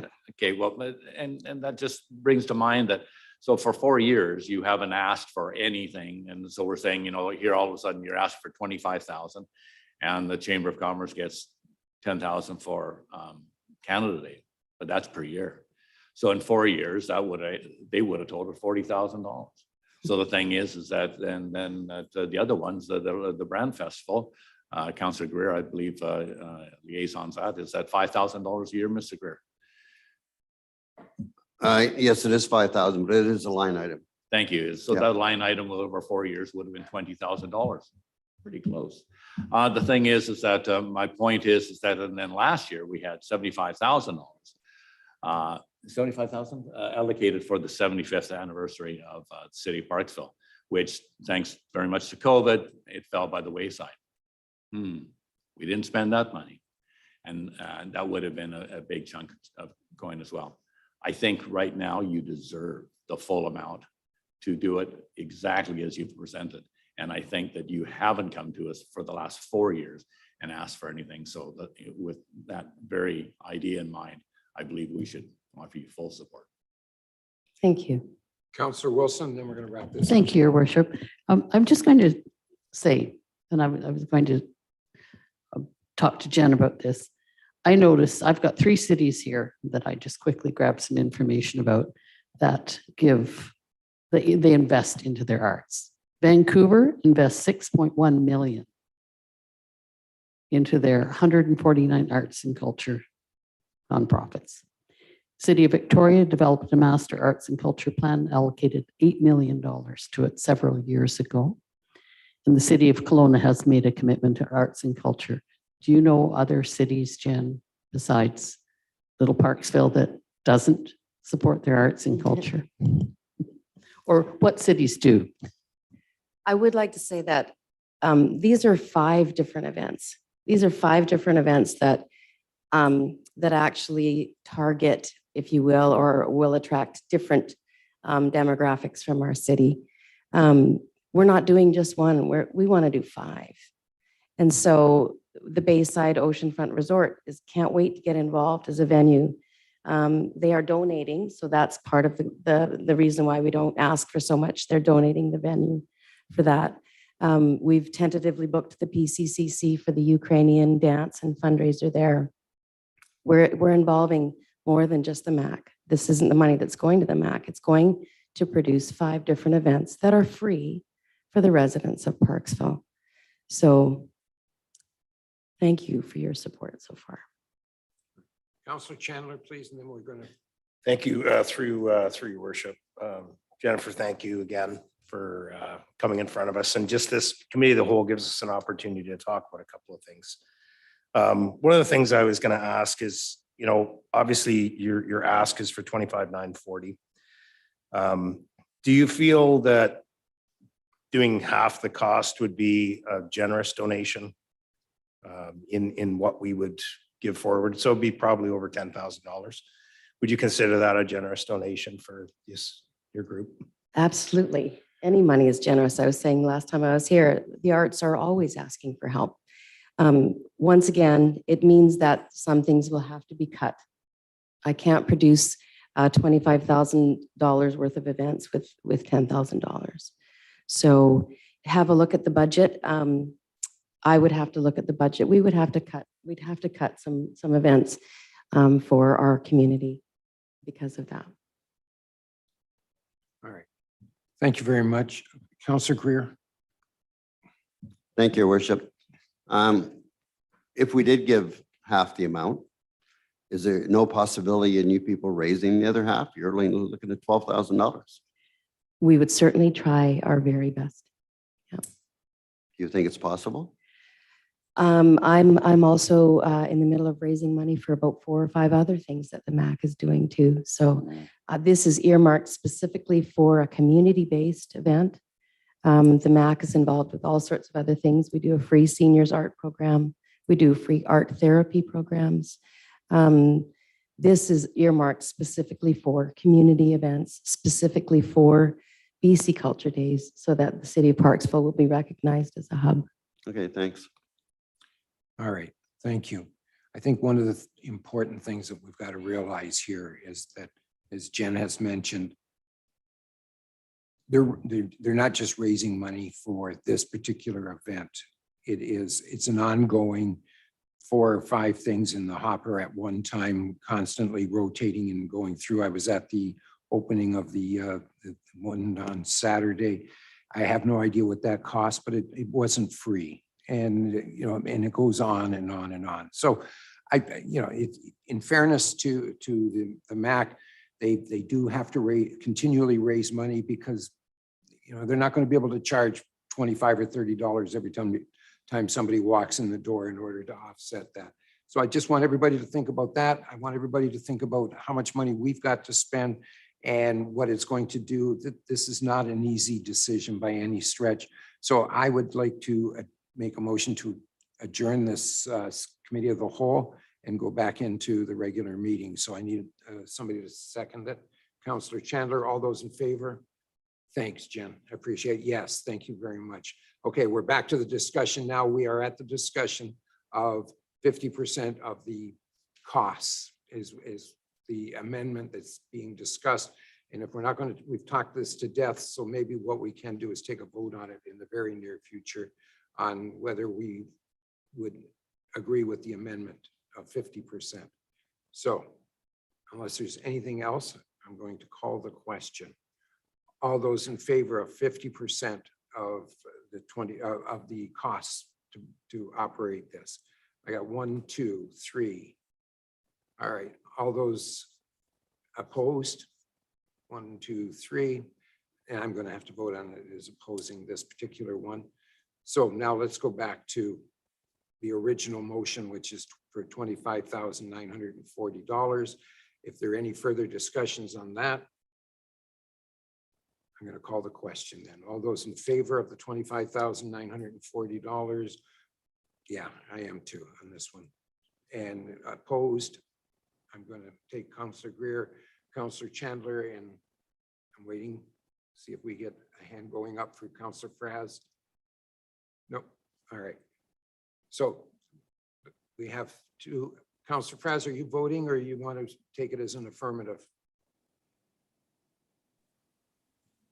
I'll oppose this.